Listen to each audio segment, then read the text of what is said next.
ఈవేళ మనం అనుకున్నటువంటి Zoom session topic search for meaning. ఈ విషయం పైన కృష్ణఫణి గారిని మాట్లాడవలసిందిగా కోరుతున్నాను. కొంచెం పార్టిసిపెంట్స్ మ్యూట్ చేస్తారండి. ఇవాళ మన చర్చకి ఎంచుకున్నటువంటి విషయము ది సెర్చ్ ఫర్ మీనింగ్ అని. కృష్ణమూర్తి గారు వారి చర్చ ప్రారంభంలోనే అసలు జీవితానికంటూ ఒక అర్థం ఉంటుందా అనేటటువంటి ప్రశ్నతోటి ప్రారంభిస్తున్నారు. సాధారణంగా మనం ఏంటంటే మనకి ఏం కావాలి, దేనికోసం చూస్తున్నాము, దేనికోసం మనం అన్వేషణ జరుపుతున్నాము అనేది మనకే తెలియకపోవచ్చు. అటువంటి తెలియనటువంటి స్థితిలో ఉండొచ్చు. పుట్టినప్పటి నుంచి మనకున్నటువంటి వాతావరణము, మనకున్నటువంటి పరిసరాల్లో, అంటే మన ఇంట్లో కానీ, బయట సమాజంలో కానీ, లేకపోతే ఏదైనా మనం స్కూల్లో కానీ, ఇతరత్ర ఎక్కడైనా కూడా purpose or goal of life అని అడుగుతూ ఉంటారు. అంటే మీ లక్ష్యం ఏమిటి, జీవితం యొక్క ఉద్దేశ్యం ఏమిటి, లేకపోతే జీవితంలో ఏం చేయదలుచుకున్నావు అనేటటువంటిది. అయితే కృష్ణమూర్తి గారు ఈ రెండిటికి తేడా ఉందని చెప్పారు. అంటే పర్పస్కి మీనింగ్కి. Purpose is not the meaning అంటారు ఆయన. మనం అనుకునేటటువంటి లక్ష్యము, లేక ఒక గమ్యము, ఒక మహదాశయము అనేటటువంటిది ఒక అంశము. అసలు దీనికంటూ ఒక అర్థం ఉందా అనేటటువంటిది ఇంకో అంశంగా చెప్తారు. అయితే ఈ పూర్తి ప్రక్రియలో ఒక కావలసినటువంటి అంశం ఏమిటంటే, దేన్నైనా మనం పరిశీలిస్తున్నప్పుడు దాన్ని యథాతథంగా చూడగలుగుతున్నామా? యథాతథంగా అంటే ఆయన 2 పదాలు వాడారు. మనం దేన్నైతే పరిశీలిస్తున్నామో అది చూడడం వలన ఒక విధమైనటువంటి ఆవేదన మనని ఆవరించుకుని ఉందా, లేకపోతే అది మనం కుంచుకుపోయేటట్లుగా చేస్తోందా, లేదా మనలో దాన్ని వెంటనే మార్చాలి అనేటటువంటి ప్రవృత్తి ఒకటి ఉందా? ఈ రెండూ లేకుండా మనం గమనించగలుగుతామా, పరిశీలించగలుగుతామా ఏదైనా అంశాన్ని అంటారు.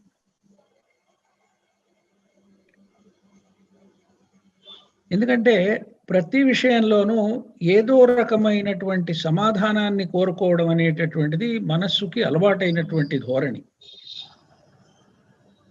అలా కాకుండా ఒక ప్రశ్నని సమగ్రంగా, సంపూర్ణంగా, దాంట్లో ఉన్నటువంటి విషయాన్ని మొత్తాన్ని మనము పరిశీలించగలుగుతామా? ఆ వేసుకున్నటువంటి ప్రశ్ననే చాలా సూక్ష్మంగా మనం వినగలుగుతామా? అంటే listening to the actual content of the problem అంటారు ఆయన. ఆయన ఎప్పుడూ కూడా సొల్యూషన్, సమాధానము, దానివల్ల ఏమీ ప్రయోజనం లేదు, అసలు సమస్యని లేకపోతే మీరు వేసుకున్నటువంటి ప్రశ్నని సమగ్రంగా చూడగలుగుతున్నారా?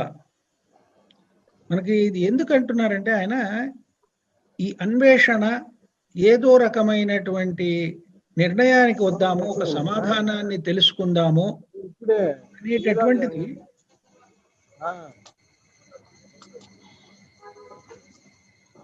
బ్యాక్గ్రౌండ్ లో కొంతమంది ఇంకా మ్యూట్ చేసినట్లేరు.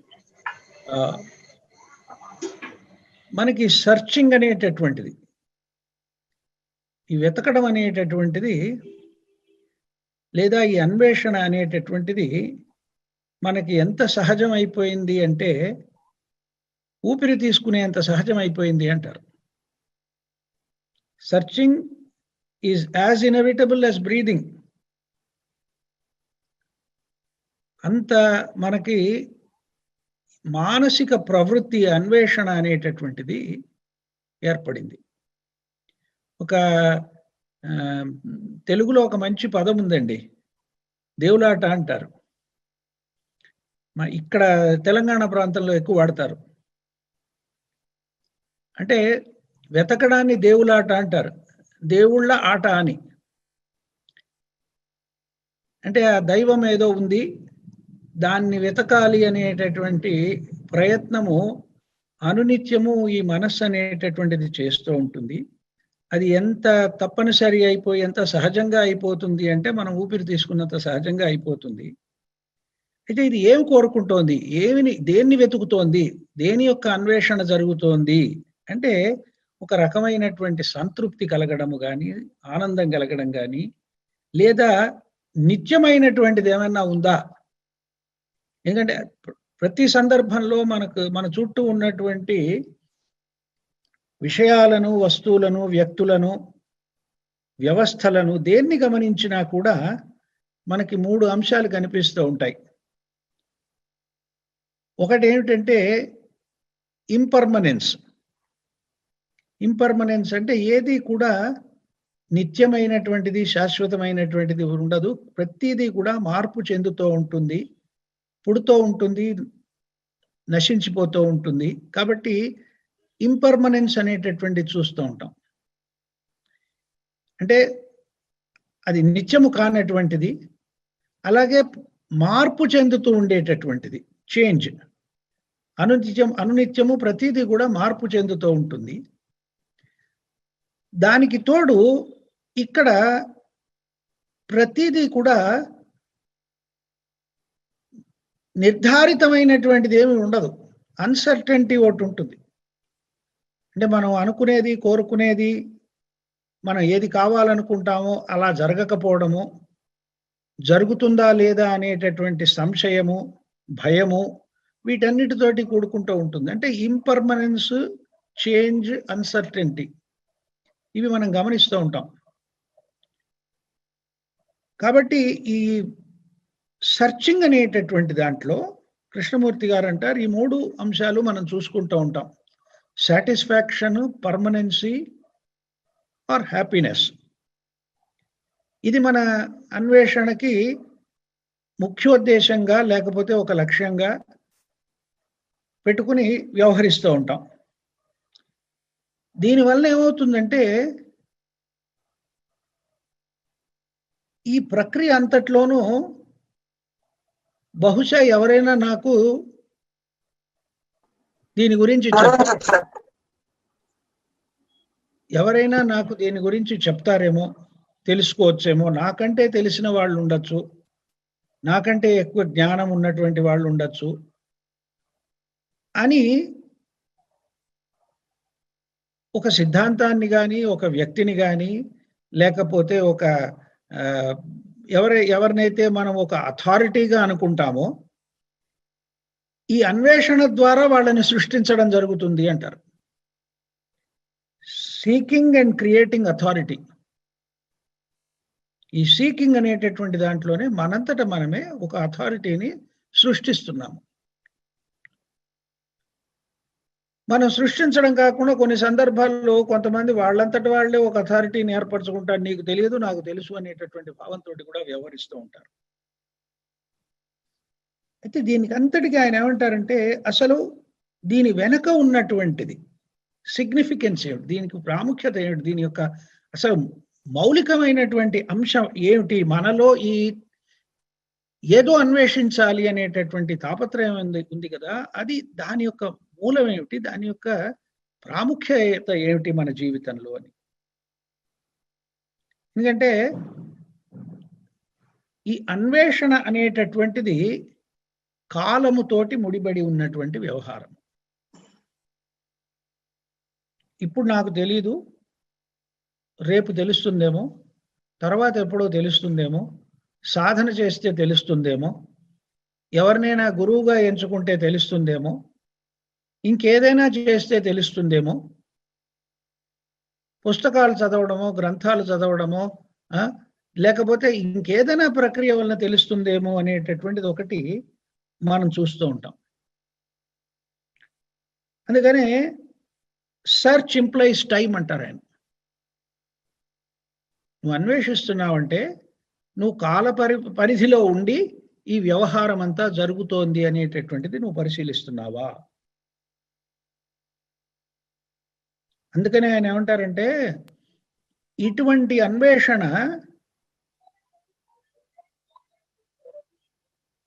ఈజ్ డిస్ట్రక్టివ్ అండ్ అన్క్రియేటివ్ అని 2 పదాలు వాడారు.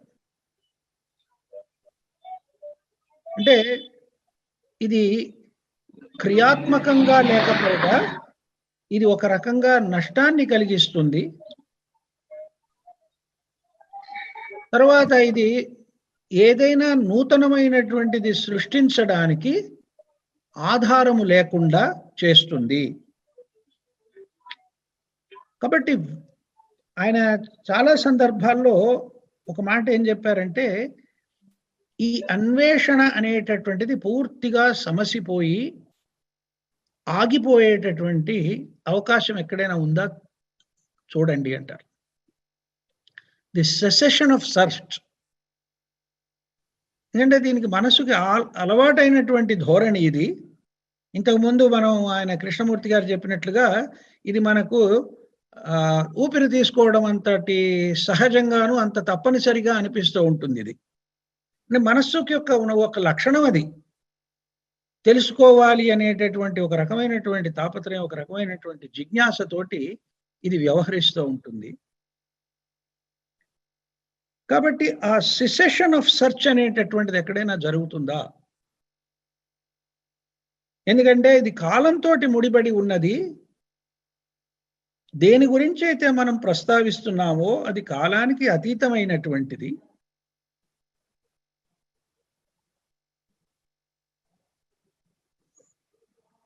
కాబట్టి చాలా సూక్ష్మంగా ఎవరైనా చెప్తున్నటువంటి విషయం, కృష్ణమూర్తి గారు తను చెప్పినటువంటి విషయాన్నైనా కూడా వినడం అనేటటువంటిది ఒక కళగా చెప్పారు ఆయన. ఇంతకుముందు ఈ విషయం పైన మనం చర్చించుకోవడం జరిగింది. ఆ లిస్నింగ్ అనేటటువంటిది పూర్తిగా అర్థం కాకపోయినప్పటికీ కూడా, దాంట్లో ఉన్నటువంటి ఆంతర్యం మనకు తెలియకపోయినా కూడా మనసు ఒక విధంగా ఓపెన్గా ఉండగలుగుతుందా? దేన్నైనా కూడా స్వీకరించేటటువంటి ఒక మానసికమైనటువంటి దృక్పథము ఏర్పడితే చెప్పినటువంటి విషయం వెంటనే అర్థం కాకపోయినా, దాని యొక్క ప్రాధాన్యత మనకు తెలియకపోయినప్పటికీ కూడా వినడం అనేటటువంటిది చాలా అవసరం అన్నారు. Though you do not understand the full significance of what is being said, I think it is very important to listen to it అన్నారు ఆయన.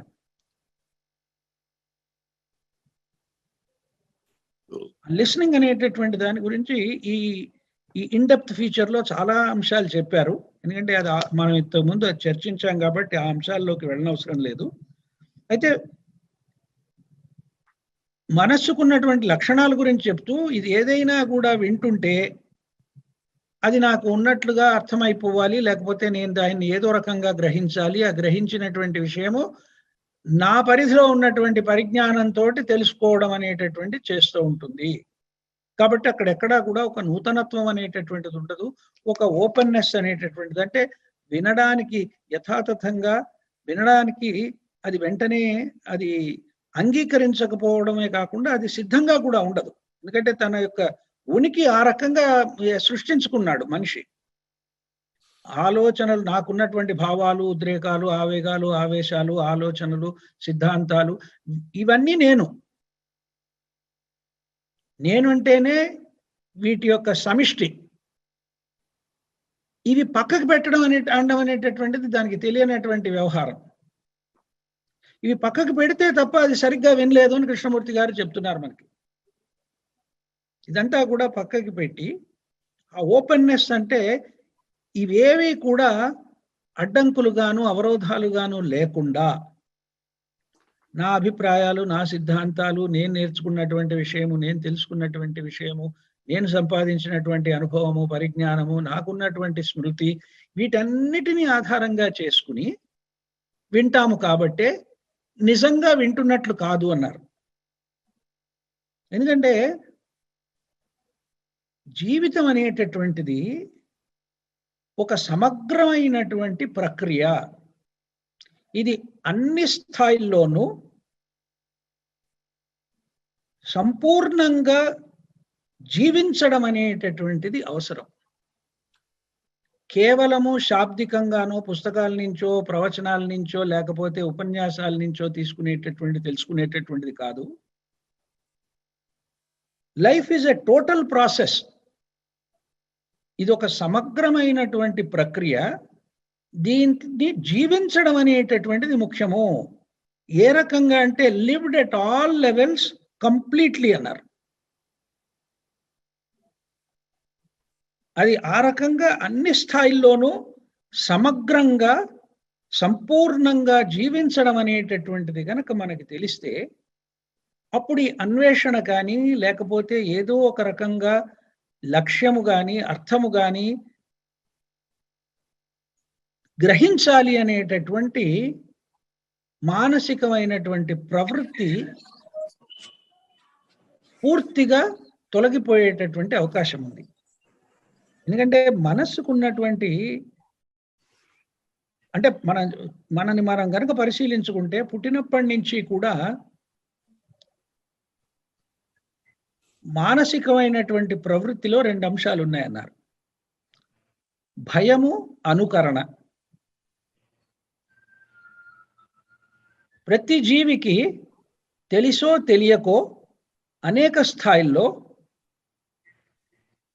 మానసికంగా ఒక భయాందోళనలతోటి కూడినటువంటి జీవనము కనిపిస్తూ ఉంటుంది. ఆ భయాందోళనల ఒత్తిడి వలన మనం చుట్టూ చూస్తున్నటువంటి వ్యక్తుల్ని కానీ, జరుగుతున్నటువంటి విషయాలను కానీ చూసి అనుకరించడం నేర్చుకుంటుంది.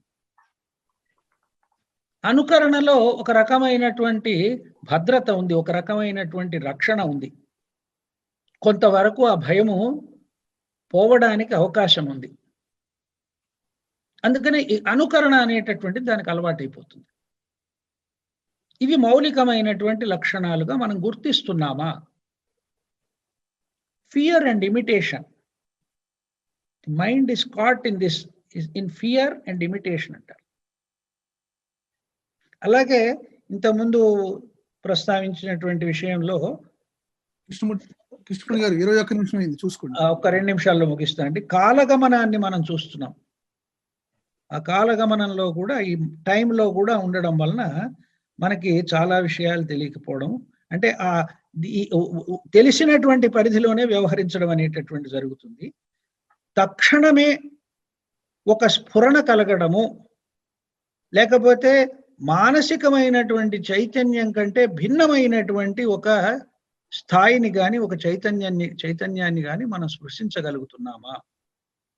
అందుకనే ఇక్కడ ఇమీడియసీ ఈజ్ ఇంపార్టెంట్ అంటారు ఆయన. ఇమీడియసీ అంటే ఏంటంటే 2 అర్థాలు ఉన్నాయి. ఒకటి తక్షణమే అనేటటువంటిది, రెండోది మీడియేషన్ అనేటటువంటిది లేకుండా ప్రత్యక్షంగా జరుగుతుందా, లేక మానసిక చర్యగా జరుగుతున్నదా అనేటటువంటి ఈ ప్రశ్నలన్నిటికీ కూడా మనం పరిశీలన ఆధారంగా చేసుకుంటే అప్పుడు ఇన్స్టంటేనియస్ పర్సెప్షన్ అనేటటువంటి జరగడానికి అవకాశం ఉందంటారు.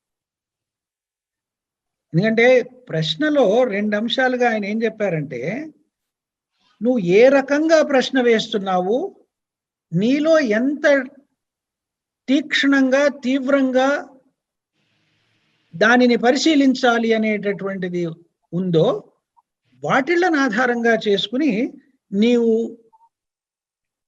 నీ అన్వేషణకి తగినటువంటి సమాధానం అదే ఇస్తుంది అంటారు. The way you put and the earnestness of your question, you will find the answer. ఇది మనస్సు ఏం చేస్తుందంటే, ఈ తెలిసినటువంటి విషయాన్ని ఆధారంగా చేసుకుంటే అదే ఒక పెద్ద అవరోధము, అదే రెసిస్టెన్స్ గా తయారవుతుంది. మన జీవితాన్ని మనం కనుక పరిశీలించుకుంటే మనకు కనిపించేటటువంటిది our whole life is a resistance. అందుకనే ఆయన చివరిగా నేను చెప్పవలసిన ముఖ్యమైనటువంటి వారి ఉపన్యాసాల్లో ఉన్నటువంటి వాక్యము, ఇది చాలా సందర్భాల్లో ఆయన చెప్పారు. ఆయన ఒకటే ఏం చెప్తారంటే, listen to the silence between two thoughts without effort. Listen to the silence between two thoughts without effort. And seeking may be a totally wrong process. ఈ లిసనింగ్ ఆయన ప్రాధాన్యత ఇవ్వడానికి కూడా ఆయన ఒక వాక్యం వాడతారు, దాంతో ముగిస్తాను. The very act of listening is the experiencing of truth అన్నారు. కాబట్టి ఈ లిసనింగ్ కి అంతటి ప్రాధాన్యత ఉంది. అది ఒక కళగా ఆయన వర్ణించారు.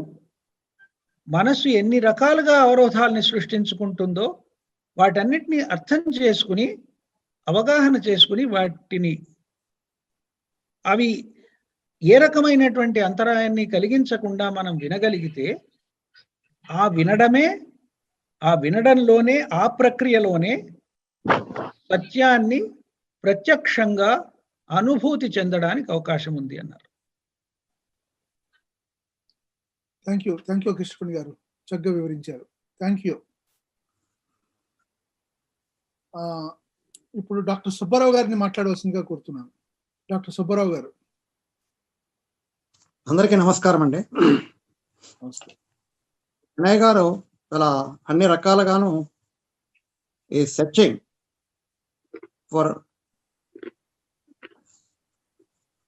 ఫర్ మీనింగ్ అని చెప్పి పెట్టారు. అందులో ఒక్క టైంలో ఒక రకంగా కృష్ణమూర్తి గారు చెప్పారు, కృష్ణపణి గారు ఒక రకంగా చెప్పారు, నేను అందులోనే ఇంకో రకంగా వెళుతున్నాను. అంటే ఏదైనా సెర్చ్ అంటే లైఫ్, జీవితం అంటే ఏమిటి, దాని అర్థం ఏంటి అని నెతుకోవడమే ఈ రోజు పెట్టుకున్న టాపిక్ యొక్క ముఖ్య అంశం అని నేను అనుకుంటున్నాను. మనం జీవితం గురించే చూసుకోవాలి. జీవితం అంటే మనం అంతరం పోరాటమే చూస్తున్నాం. అందులో సఫరింగ్ ఉంటుంది, బాధలు ఉంటాయి, కన్ఫ్యూజన్ ఉంటుంది, ఒక ఘర్షణలు ఉంటాయి. ఇవి తప్ప ఇంకేం కనబట్టలేదు. ఎందుకు ఈ పోరాటం అనుకుంటే అది కాంపిటీషన్ వల్లే వస్తుందా, మన ఇచ్చే వాల్యూస్, మనీ గురించి, పవర్, పొజిషను, ప్రెస్టేజ్, వీటి గురించే చూస్తున్నామా అనుకుని చూడాల్సి వస్తుంది. ఈ సెర్చ్ ఫర్ మీనింగ్ అని చెప్పి లైఫ్ గురించి చదివితే religious people, philosophers, psychiatrist, psychologist వీళ్ళు కూడా సరైన నిర్వచనం ఇవ్వలేకపోయారు. రిలీజియన్ పీపుల్ కొన్ని చోట్ల కర్మ సిద్ధాంతం పెట్టారు. నీ జీవితంలో ఇంత కష్టాలు ఉన్నాయంటే పూర్వజన్మలో నువ్వు చేసుకున్న పాపాలు, ఇప్పుడు ఈ జన్మలో నువ్వు మంచి చేసుకుంటే వచ్చే జన్మలో నీకు మంచి జరగచ్చు అని చెప్పి వాళ్ళు అన్నారు. కానీ ఎవరు కూడా ఆ మాట మన నమ్మకం మీదే మతాల్లోకి వెళ్తున్నాం, కానీ ఎవరు నమ్మం. మన ప్రవర్తన మనదే. నెక్స్ట్ జీవితంలో ఏదో జరుగుతుందని ఇప్పుడేమీ మనం మార్చుకోవట్లేదు. ఇంకా పర్పస్ ఆఫ్ లివింగ్ అని చూసుకుంటే, పర్పస్లో ఎవరైనా స్పెక్యులేట్ చేయొచ్చు, ఇంటర్ప్రిట్ చేయొచ్చు, ఏదైనా ఉద్దేశాలు చెప్పచ్చు. బట్ లెర్నింగ్లో ఉన్నది ఉన్నట్టు తెలిసే తప్ప జీవితం అంటే ఏమిటో అర్థం చేసుకోవాలంటే జీవితం చూడాలి. ఇది మీ జీవితం, నా జీవితం. అంచేత ఎవరి జీవితం వాళ్ళే చూసుకోవాలి, ఎవరు చెప్పలేరు. అంచేత మన జీవితం గురించి మనమే చూసుకోవాలి, మనమే ఎంక్వైరీ చేసుకోవాలి. దీంట్లో ఏ అథారిటీని, ఏ రిలీజియస్ పీపుల్ని, ఇంటలెక్చువల్ పీపుల్ని, ఫిలాసఫర్స్ని ఎవరిని కూడా ఇందులో ఇన్వాల్వ్ చేస్తే దాని మీనింగ్ మనకు అర్థమవదు. ఎవరి లైఫ్ గురించి వాళ్ళు తెలుసుకోవడమే కృష్ణమూర్తి గారి టీచింగ్లో ఉన్న ముఖ్య ఉద్దేశము. దానికి పూర్తి ఫ్రీడమ్ కావాలన్నారు, స్వేచ్ఛ కావాలన్నారు. దానికి గంభీరమైన క్వశ్చనింగ్తో మనం ముందుకు వెళ్ళాలి. మన జీవిత విధానం చూసుకుంటే it's full of action in relationship. అంటే మన సంబంధాల్లో ఉండే రిలేషన్ తోటే మనం యాక్ట్ చేస్తున్నాము. ఆ యాక్షన్ సరిగ్గా లేకే మనకి వచ్చే సంఘర్షణలు మనం చూస్తున్నాం నిత్య జీవితంలో, కుటుంబాల్లోనూ, సమాజంలోనూ. అందులో అసూయలు, కోపాలు, భయాలు, అటాచ్మెంట్ ఉంటుంది.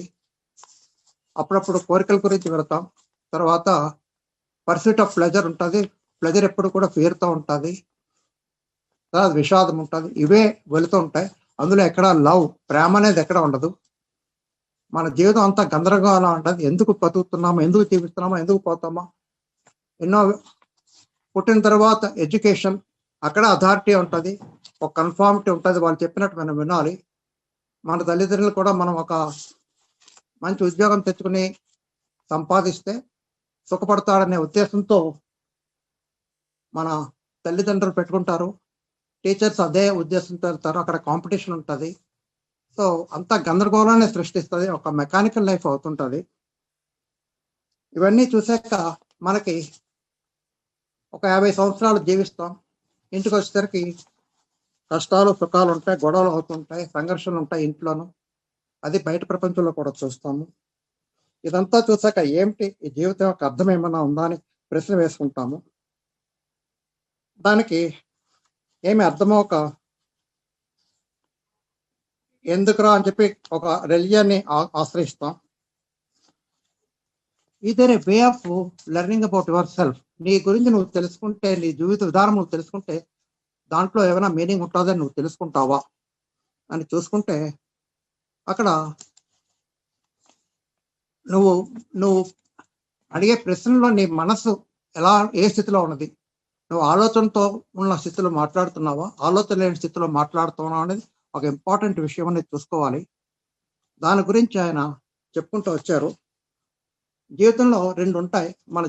సరైన జీవితం గడపాలంటే నాలెడ్జ్ అవసరము. ఆ నాలెడ్జ్తో మన టెక్నాలజీని ఉపయోగిస్తాం, మన సంపాదన కూడా ఉపయోగపడుతుంది.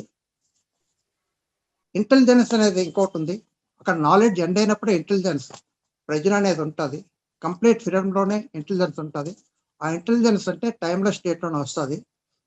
అప్పుడు కానీ మనకి ఈ జీవితం యొక్క విధానం ఏమిటో తెలియదు. ఈ 2 కూడా పక్క పక్కన కలుస్తూ ఉంటాయి. సో దీనికి యాక్షన్ అనేది ఇంపార్టెంట్. జీవితం అంటే యాక్షన్ అండ్ రిలేషన్షిప్. ఆ రిలేషన్షిప్లో మనం యాక్షన్కి ఉపయోగించేది ఒకటే కనబడుతుంది. అదేమిటంటే ఆలోచననే ఉపయోగిస్తున్నాం ముఖ్యమైన టూల్ కింద. ఆలోచన అంటే అందరికీ తెలుసు, అది రెస్పాన్స్ ఆఫ్ మెమరీ, గతం నుంచే వస్తుంది. ఆ గతం అంటే మన అనుభవాలు నాలెడ్జ్ కింద, జ్ఞానం కింద చేరుతాయి. ఆ జ్ఞానము అనుభవం కింద, అదేంటి మెమరీ కింద బ్రెయిన్లో ఉంటుంది. ఆ రెస్పాన్స్ మనం ఏదైనా ఛాలెంజ్ వచ్చినప్పుడు ఆలోచన రూపంలోనో, రియాక్షన్ రూపంలోనో, ఒక స్పందన రూపంలోనో అది బయటకు వస్తుంది. అదే ఆలోచన అంటాము. సో ఆలోచన ఎప్పుడు కూడా జ్ఞానం నుంచే వస్తుంది, గతం నుంచే వస్తుంది. గతం ఎప్పుడు కూడా, జ్ఞానం ఎప్పుడు కూడా లిమిటెడ్, ఇది డివిజివ్, కాంట్రడిక్టరీ. విత్ దిస్ అది ఎప్పుడు ఆలోచన ఎప్పుడు ఏ ఛాలెంజ్ని ఉపయోగించుకోవాలన్నా, ఎస్పెషలీ ప్రాబ్లమ్స్ ఆఫ్ మైండ్ అంటే రిలేషన్షిప్లో వచ్చే ప్రాబ్లమ్స్ కానీ, religion, what is God, what is life after death, ఇవన్నీ ఆలోచించినప్పుడు వచ్చేది ఆ ఆలోచన తన లిమిటెడ్ కెపాసిటీతో తను సాల్వ్ చేయడానికి ప్రయత్నిస్తే దాంట్లో వచ్చేది ఘర్షణ, కన్ఫ్యూజను. ఇది అంచేత మనం యాక్షన్ గురించే మాట్లాడాలి. Meaning of life, daily action. మనకు మీనింగ్ ఆఫ్ లైఫ్ కావాలంటే మన దైనందిక జీవితంలో మనం జీవించిన విధానంలో ఏమి జరుగుతుంది, దాంట్లో ఏమైనా అర్థం ఉందా, అదే తెలుసుకోవాలి. ఎందుకంటే మనకి ఎప్పుడో తర్వాత వచ్చే జన్మలో ఏమవుతుంది, ప్రపంచంలో ఎక్కడో ఏదో జరుగుతుంది అనేది కాకుండా, మనం జీవించేది ఒక ఇంటిలో ఉంటాం, కుటుంబంతో ఉంటాం, అక్కడ ఏమి జరుగుతున్నది, దానికి ఏమైనా మీనింగ్ ఉందా జీవితం అంటే అనేది తెలుసుకుంటే తప్ప దానికి యాక్షన్ ఒకటే కావాలి. ఆ యాక్షన్ ఎలా ఉంది అనేది చూసుకుంటే ఆల్రెడీ థాటే ఒకటి ఉన్నది. ఈ థాట్ అనేది మనము డిఫరెంట్ వేస్ ఆఫ్ యాక్షన్ ఉపయోగపడుతుంది. యాక్షన్ ఆఫ్ విల్ అంటాం, అంటే సంకల్పం. ఆ సంకల్పంలో ఒక రెసిస్టెన్స్ ఉంటుంది, నిరోధత ఉంటుంది. It will not allow truth of what is. మనకు ఒక కోపం వచ్చింది, ఆ కోపం ఏంటో మనకు తెలియనికుండా, ఆ కోపం యొక్క ట్రూత్, సత్యదర్శనం ఏమిటో తెలియనికుండా, చూడనికుండా అడ్డుకుంటుంది విల్ అనేది. ఆ విల్ అంటే అందులో డిటర్మినేషన్ ఉంటుంది. ఆ డిటర్మినేషన్లో చాయిస్ ఒకటి ఉంటుంది, చాయిస్ ఏర్పడుతుంది. ఆ చాయిస్ అంటే ఇది మంచిది, ఇది మంచిది కాదు, I like this, I don't like this అనేది ఎప్పుడైతే మనం పెట్టుకున్నామో it leads to confusion, conflict. So action of will never allow you to see the truth of what is. అంచేత మనకి జీవితం అంటే అర్థం అవ్వదు. అలాగే మన జీవితంలో ఐడియాలజీ అనేది చాలా ఇంపార్టెంట్ ప్లే. మన చిన్నప్పటి నుంచి మన కల్చర్ కానీ మన ఎడ్యుకేషన్ కానీ ఈ ఐడియాలజీ బిలీఫ్ వీటి మీదే వెళుతుంది. మనకున్న రిలిజియన్స్ అన్ని కూడా వీటి మీదే ఫోకస్ చేస్తున్నాయి. So they interfere with what is, ఎందుకంటే ఇట్ గివ్స్ ఒక కన్ఫార్మిటీ ఇస్తుంది. అంచేత ఉన్నదేమో వాట్ ఈజ్ అనేది కోపము. It doesn't allow you, it believes in what should B. ఏదో జరగాలని చెప్పి అది ఊహించుకుని ఉన్నది చూడలేకుండా బయటికి వెళ్ళనిస్తుంది. సో వాట్ ఈజ్ అనేది ఫ్యాక్ట్, వాట్ షుడ్ బి అనేది ఒక ఐడియాలజీ ఒక ఉన్నతమైన భావజాలంలోకి వెళ్ళి ఉన్నది ఉన్నట్టు చూడలేకుండా చేస్తుంది. సో ఐడియాలజీ అనేది important action of conformity. It plays a major role in not allowing you to see the truth of what is. ఉన్న సత్యాన్ని చూడలేకుండా అది దూరం చేస్తుంటుంది. అలాగే హ్యూమన్ మైండ్లో టెండెన్సీ, క్యారెక్టరిస్టిక్స్ అండ్ అనేది ఉంటుంది, ఇడియోసింక్రసీస్. వీటితో మన ప్రవర్తనలో మార్పులు వస్తాయి, ఒక ఇండివిజువాలిటీ వస్తుంది. నేను ఇలాగే ఉండాలి, నేను ఇలాగే తయారవ్వాలని ఒక ఉద్దేశంతో మనం ముందుకు వెళ్తుంటాం. ఆ ప్రవర్తనలో అంతా ఉంటుంది. అది దాని ఆధారం చేసుకుని మనం వెళితే you become a specialist as an artist. You completely dedicate to one thing only, as an artist or as a doctor or as a politician, ఒక బిజినెస్ మ్యాన్ లా వెళ్ళిపోతుంటాం. So our life is broken into many fragments. దానికి ఈ tendency అనే situation thoughts ద్వారా వచ్చింది. దాన్ని మనం వాట్ ఈజ్ అనేది చూడకుండా అడ్డుకుంటుంది. ఎందుకంటే మనిషి జీవితాన్ని సమగ్రంగా తెలుసుకోవాలంటే you must understand the boldness of life or mind. But with this attitude we can't see the truth. We cannot see anything holistically. అంచేత ట్రూత్ we cannot see. తర్వాత ద ప్రిన్సిపల్ ఇన్ లైఫ్ అనేది pleasure. మనం ఏదో కావాలని సంతోషం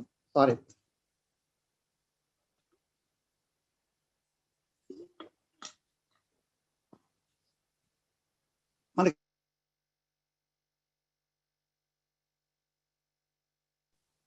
romantic sensation are sentimentality, ఇలాగ different సిచ్యువేషన్లో మనకు సంతోషం కలుగుతుంటుంది. అలాగే మనము ఒక సూర్యాస్తమయం చూసినప్పుడు అంతులేని ఆనందం కలుగుతుంది. అందులో మళ్ళీ అది రేపు కూడా కావాలని కోరుకుంటాం, రేపు కూడా కావాలని వి పర్సీవ్ ఇట్.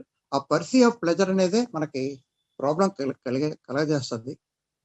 ఆ పర్సీవింగ్ అనేది లేకుండా ఉంటే there is no problem with pleasure, because nobody denies pleasure. ఆ సంతోషం అనేది ఎప్పుడు డినై చేయరు. But I want it tomorrow also అనే పద్ధతితోనే it creates a problem. Where there is pleasure always fear goes.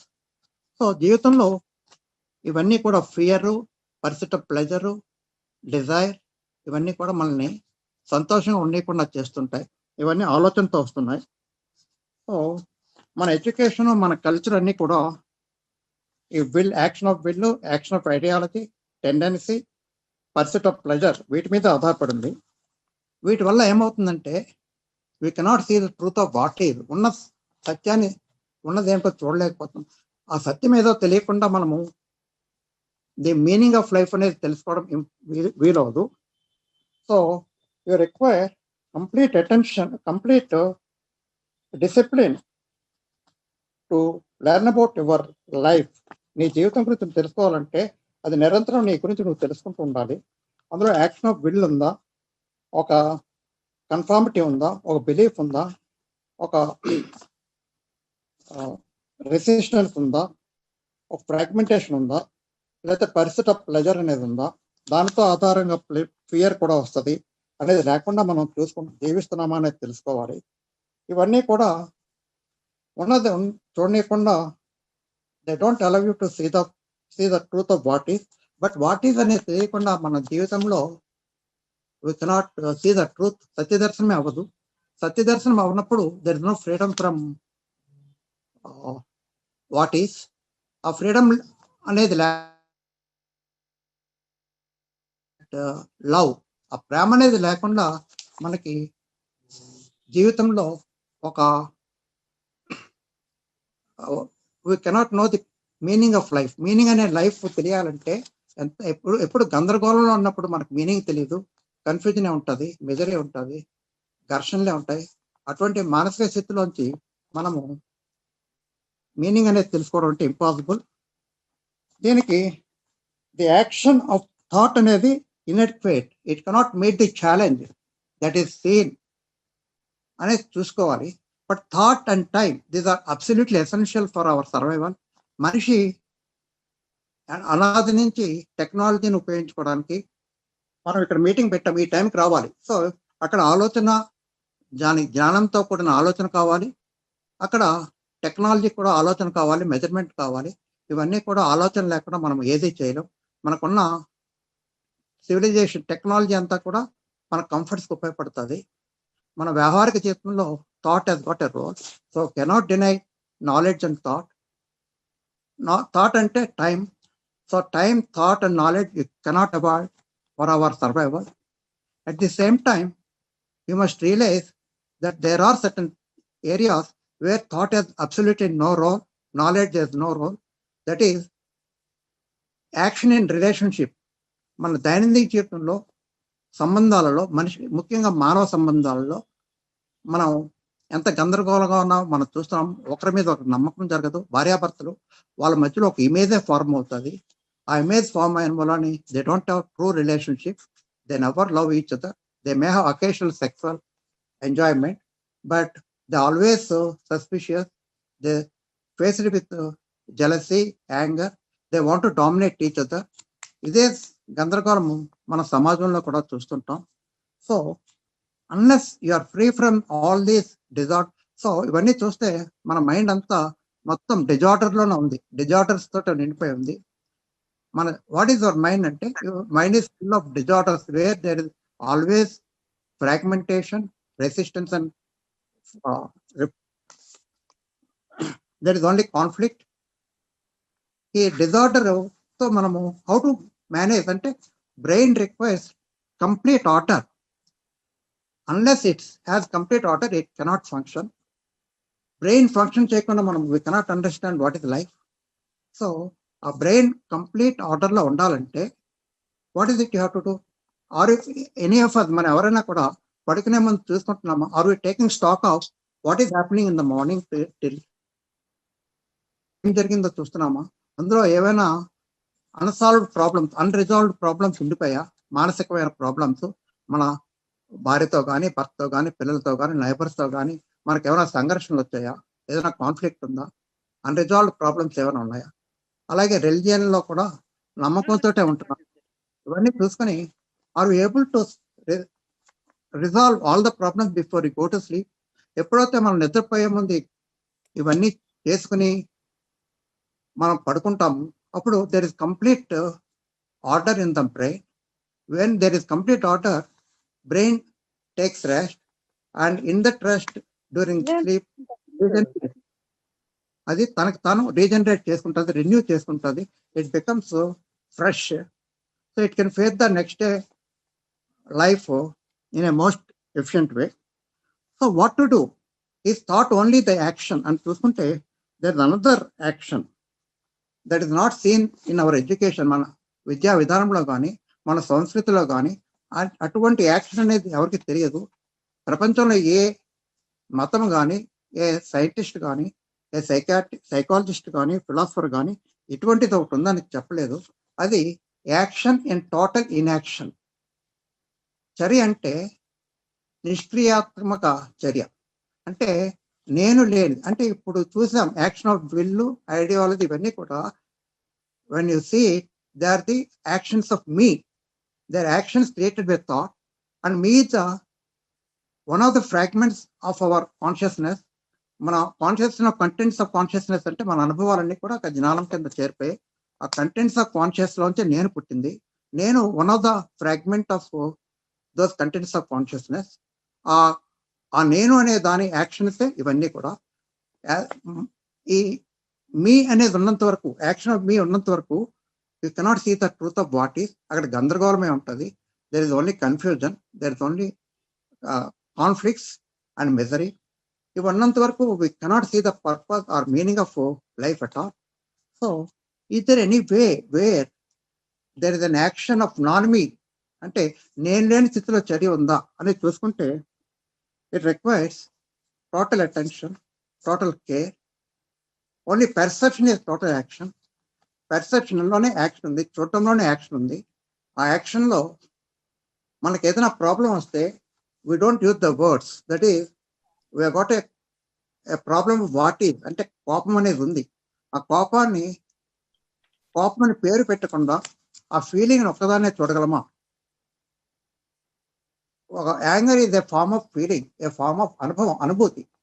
అది ఘర్షణలో బయటకు వస్తుంది, గతం నుంచే వస్తుంది. అది ఉన్నదన్నట్టు చూడాలంటే పేరు పెట్టకుండా ఉండాలి. పేరు పెట్టేయమంటే అది మళ్ళీ గతంలో చేరిపోతుంది. So can we look at what is ఆ ఫీలింగ్ ఆఫ్ వాట్ ఈజ్ అనేది యాంగర్ని ఉన్నదన్నట్టు చూడగలమా? That is action of non me అనేది ఉందా అని చూసుకుంటే అక్కడ అబ్జర్వర్ ఉండడు, నేను ఉండను, అందులో యాక్షన్ ఆఫ్ విల్ ఉండదు.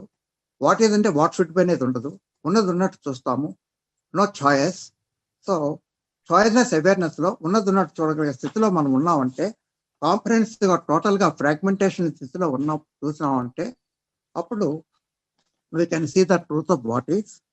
అలా ఎప్పుడైతే చేసామో మన మైండ్లో ఉండేది లవ్, టోటల్ ఫ్రీడమ్. ఫ్రీడమ్ అంటేనే లవ్. ఆ మొత్తము విముక్తి కలిగింది, గతం నుండి విముక్తి కలిగింది. అంటే ఏమిటి?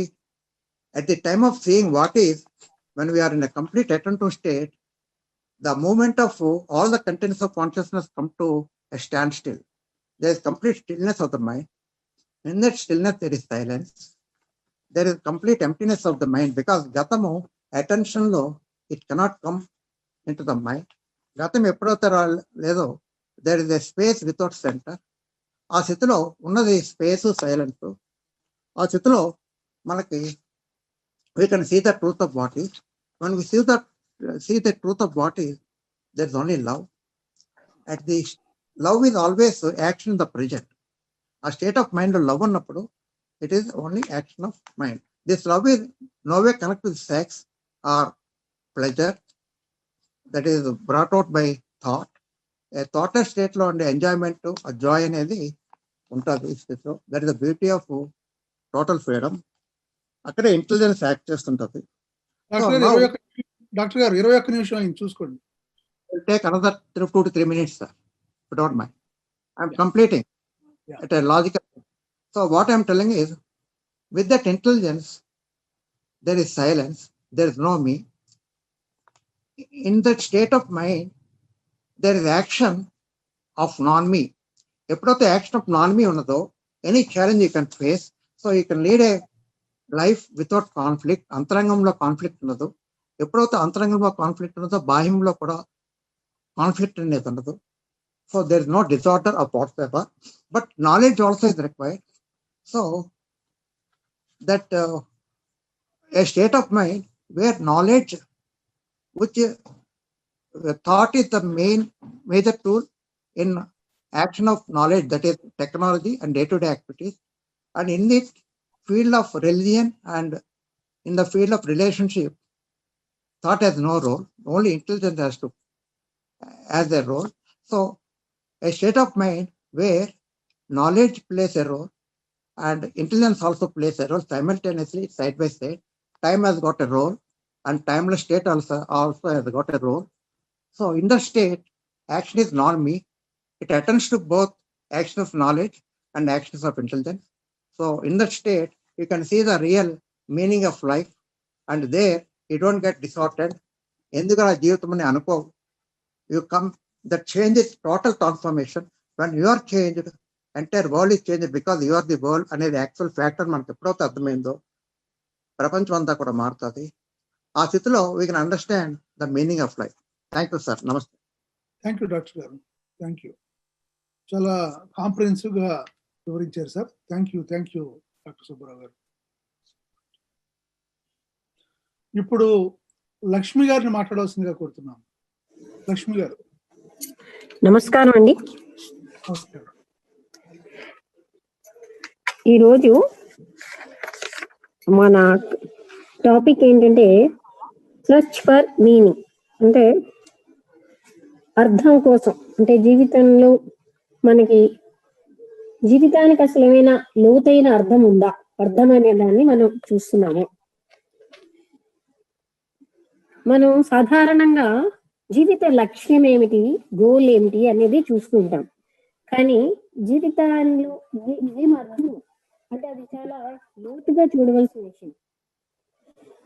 అయితే ఎప్పుడు కూడా మనం గమనించుకుంటే ఏదో ఒక దాన్ని మనం వెతుకుతూనే ఉంటుంది మన మనసు. ఇక్కడ కాకపోతే ఏదో ఒక సమస్య, ఆ సమస్యని పరిష్కారం వెతుకుతూ ఉంటాం. ఆ పరిష్కారం వెతకడం వల్ల మనకి ఎప్పుడు పరిష్కారం దొరకటం లేదు. దాన్ని జాగ్రత్తగా వినడం, గమనించడం తప్ప ఈ అంటే మనం వెతకడాల వల్ల మనకి దొరికేదేమీ లేదు. మనం ఈ సాధారణంగా ఆనందం, సంతోషం కోసం రకరకాల లెవెల్స్ లో, ఒకే లెవెల్ కాకుండా భౌతికంగా, మానసికంగా, ఎమోషనల్ గా ఇలా రకరకాలుగా హ్యాపీగా ఉండాలని ప్రయత్నిస్తూ ఉంటాం. ఇంతే కాకుండా ఒక ఆనందం శాశ్వతంగా అయిపోవాలి. నేను అనుభవించిన ఆనందం రేపు ఉండాలి, అది నిరంతరాయంగా ఉండాలి జీవితంలో అని పర్మనెన్సీకి అంటే శాశ్వతత్వానికి మనం ప్రయత్నిస్తూ ఉంటాం. అదే విధంగా భద్రత కోసం కూడా మనం చాలా రకాలుగా ప్రయత్నిస్తాం.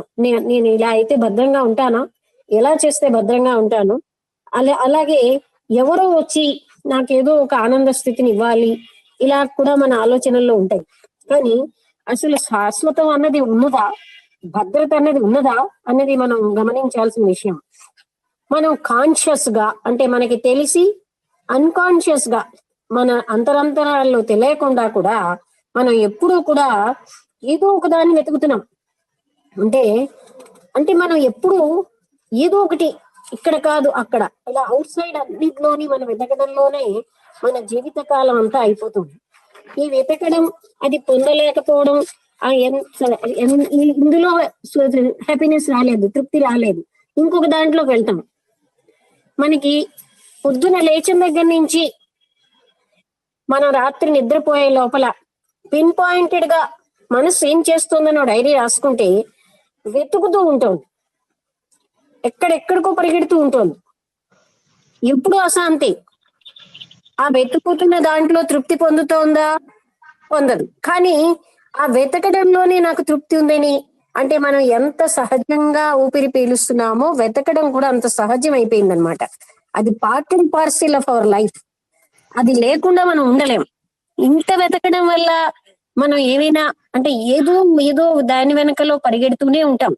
కానీ ఆ దాంట్లో కూడా సమయం, ఎంతసేపు వెతుకుతున్నాం అనే సమయం అనే దాంతో చూస్తున్నాం. టైం అనేది టైమ్లెస్ అనే అనంతత్వాన్ని పొందలేదు. పరిమితమైనది అనంతత్వాన్ని పొందడానికి పనికిరాని పనిముట్టు. ఎలా అయితే ఆలోచన అనంతత్వాన్ని తెలుసుకోలేదు, సమయం కూడా టైమ్లెస్ ని చూడలేదు. కానీ మనం చేసే పని ఏంటంటే మన జీవిత కాలం అంతా కూడా ఆలోచనతోటే ఉంటాం కనుక మనం ఇలాంటి పరిమితమైన ఆలోచనతోటే అనంతమైనటువంటి, శాశ్వతమైనటువంటి ఆనందమైన స్థితిని పట్టుకోవడానికి ప్రయత్నిస్తాం.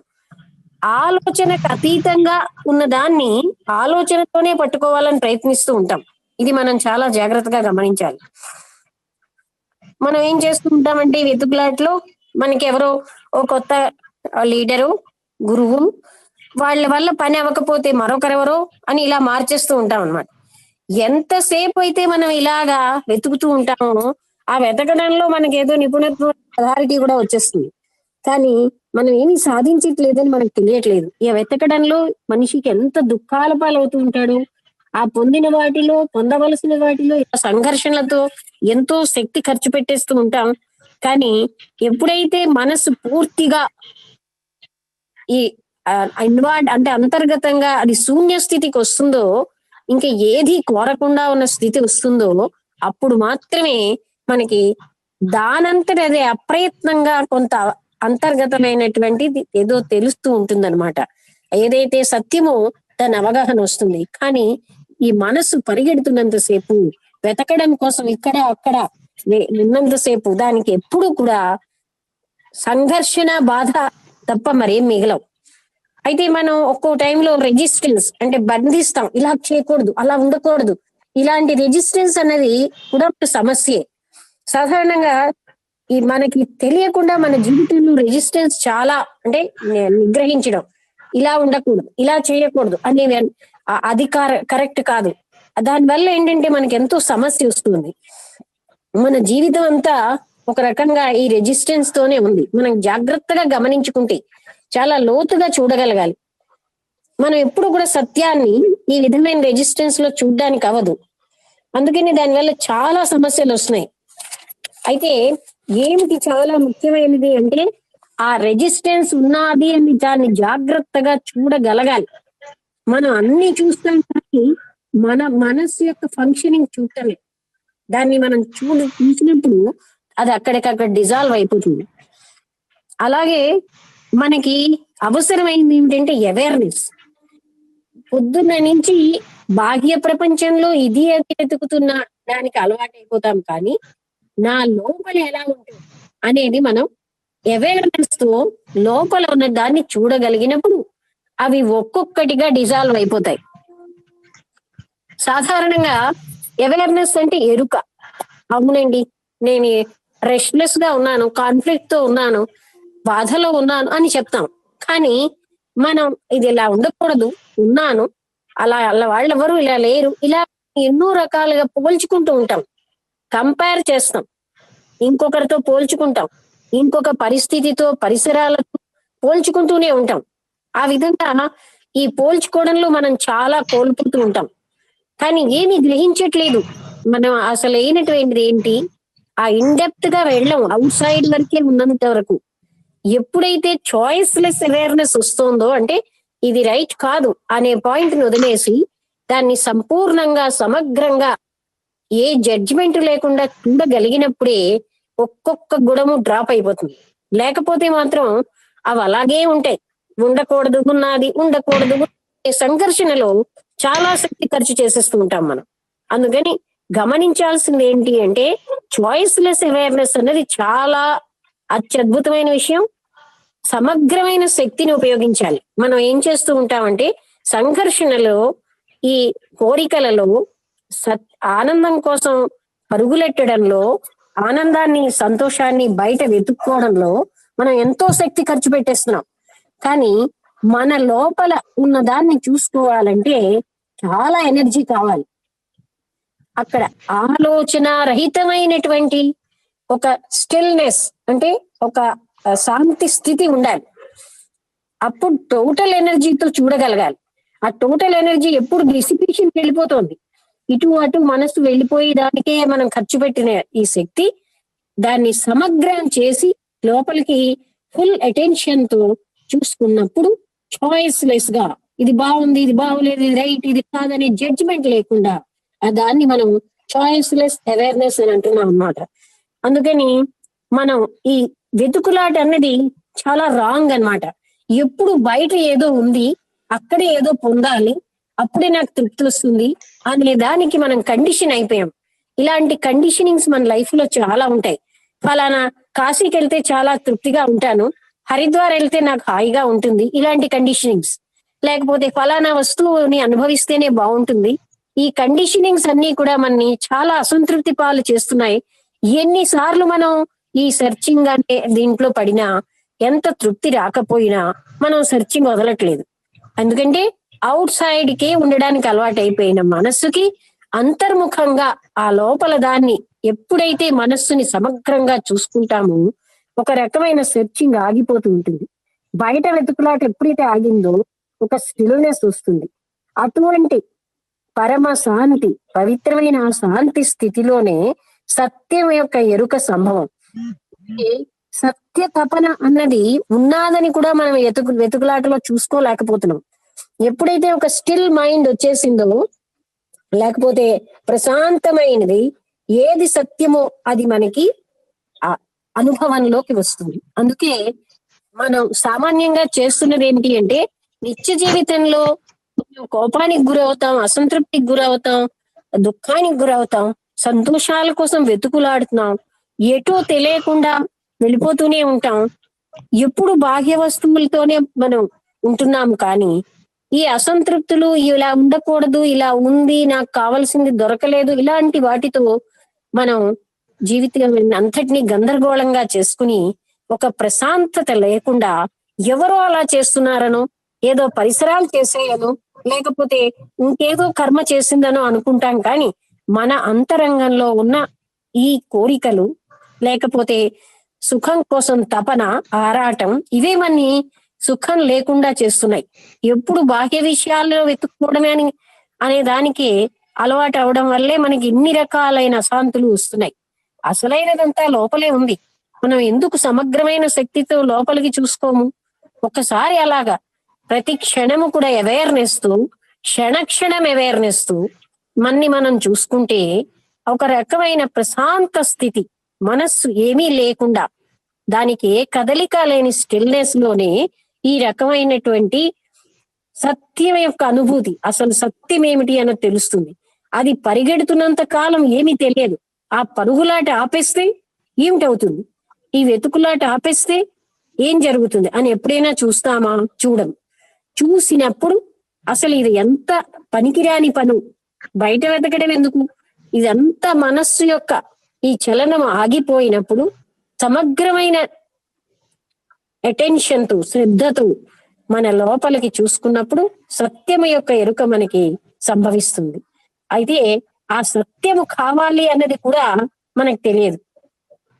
ఎందుకంటే మనస్సు యొక్క ఈ పరుగులలో మనమేమో సత్యానుభూతిని పొందలేకపోతున్నాం. అందువల్ల మనం చెయ్యవలసింది ఏంటంటే మనస్సు వెతకడం, అవుట్ సైడ్ వెతకడం అన్నది అసలు తెలిసో తెలియకో కూడా ఆ పని చెయ్యకుండా అది ప్రశాంతంగా ఉండగలదా అన్నది మనం చూడాలి. అప్పుడు మాత్రమే ఆలోచన లేని స్థితిలో విత్ టోటల్ ఎనర్జీ మనం లోపలికి చూసుకున్నప్పుడే సత్యం ఏమిటో మన అనుభవంలోకి వస్తుంది. ఇక్కడితో నేను ఆపేస్తున్నాను. నమస్కారం. థ్యాంక్ యూ లక్ష్మి గారు, చక్కగా వివరించారు కాంప్రిహెన్సివ్ గా. థ్యాంక్స్ అండి.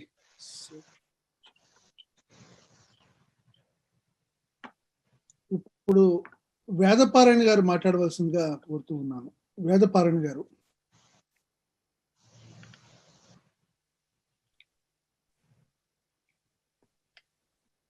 సార్ నమస్కారం. సార్ నమస్కారం అండి. అందరికీ నమస్కారం అండి. రామకృష్ణ గారు నమస్కారం. నమస్కారం అండి.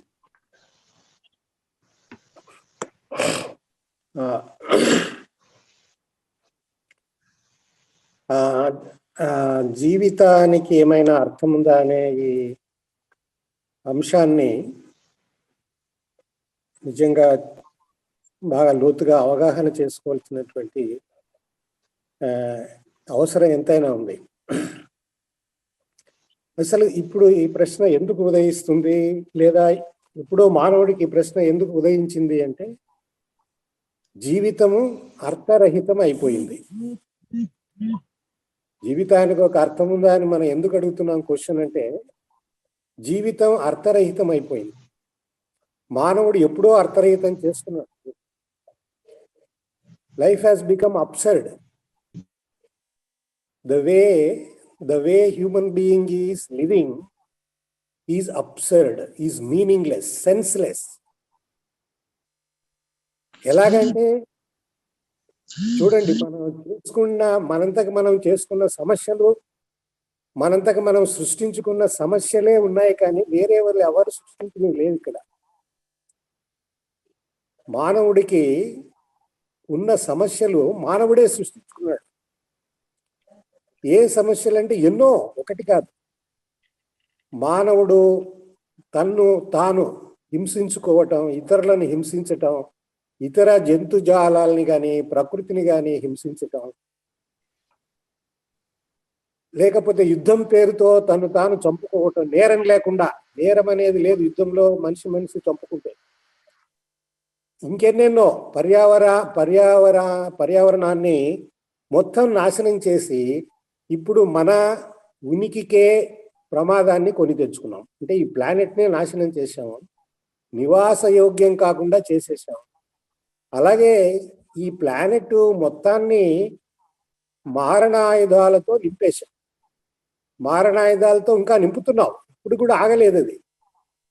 అంటే భయంకరమైనటువంటి మారణాయుధాలని తయారు చేయటం అనేటువంటిది దాదాపు మన వనరుల్లో ఎక్కువ భాగాన్ని, సింహభాగాన్ని వెచ్చించి మారణాయుధాలని తయారు చేసి అవి మన తల మీదే మనం వేసుకుంటున్నాం. మానవుడు తన మీద తన వేసుకుంటున్నాడు. అంటే పాకిస్తాన్ వాళ్ళు ఇండియా వాళ్ళ మీద వేస్తున్నారు, లేకపోతే ఇండియా వాళ్ళు పాకిస్తాన్ మీద బాంబులు వేస్తున్నారంటే అది కాదు అర్థం. మానవుడు తన మీద తన వేసుకుంటున్నాడు. మానవుడు తను నివసిస్తున్న ఉనికిని, అంటే ఇంటిని, అంటే ఈ భూగోళాన్ని తనే నాశనం చేసుకుంటున్నాడు. కూర్చున్న చెట్టుని తనే నరుక్కుంటున్నాడు. తన జాతిని తనే చంపుకుంటున్నాడు, ఆటం బాంబ్ పేరుతో కానీ పర్యావరణ కాలుష్యంతో కానీ. ఇంకా ఎన్నెన్నో అన్నమాట. దీనికి ఇవి పెద్ద 2 సమస్యలు జీవితాన్ని కంప్లీట్గా అర్థరహితం చేశాయి. ఇప్పటికి కూడా ఆకలి ఒక పెద్ద సమస్యగా ఉంది మానవుడికి.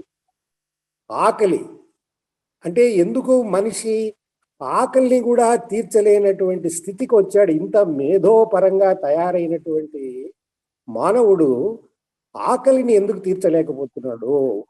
ఈ ఈ ఈ ప్లానెట్ అనేటువంటిది ఇక్కడ ఉన్నటువంటి జీవరాశులకు ఇంకా ఎన్నో రెట్ల జీవరాశులకు ఇవ్వగలదు. దాన్ని మనం సరిగా చూసుకోగలిగితే, దాన్ని ప్రొటెక్ట్ చేసుకోగలిగితే. ఉంది, ఆ సంపద ఏమో ఉంది, అన్ని రకాల సంపద ఉంది. కానీ మానవులు లేకపోతే ఇతర జీవరాశులు సరైనటువంటి జీవనం లేకుండా ఈ ప్లానెట్ని నివాసయోగ్యం కాకుండా చేసేస్తున్నాం. మన జీవితాలను కూడా అర్థరహితంగా చేసుకొని ఇప్పుడు ఏంటి ఇలా ఉండే జీవితం అనేటువంటి ఒక నిర్వేదంతో, ఒక అబ్సర్డిటీతో మనం జీవిస్తున్నాం. సో ఇదంతా ఎందుకు జరుగుతూ ఉంది?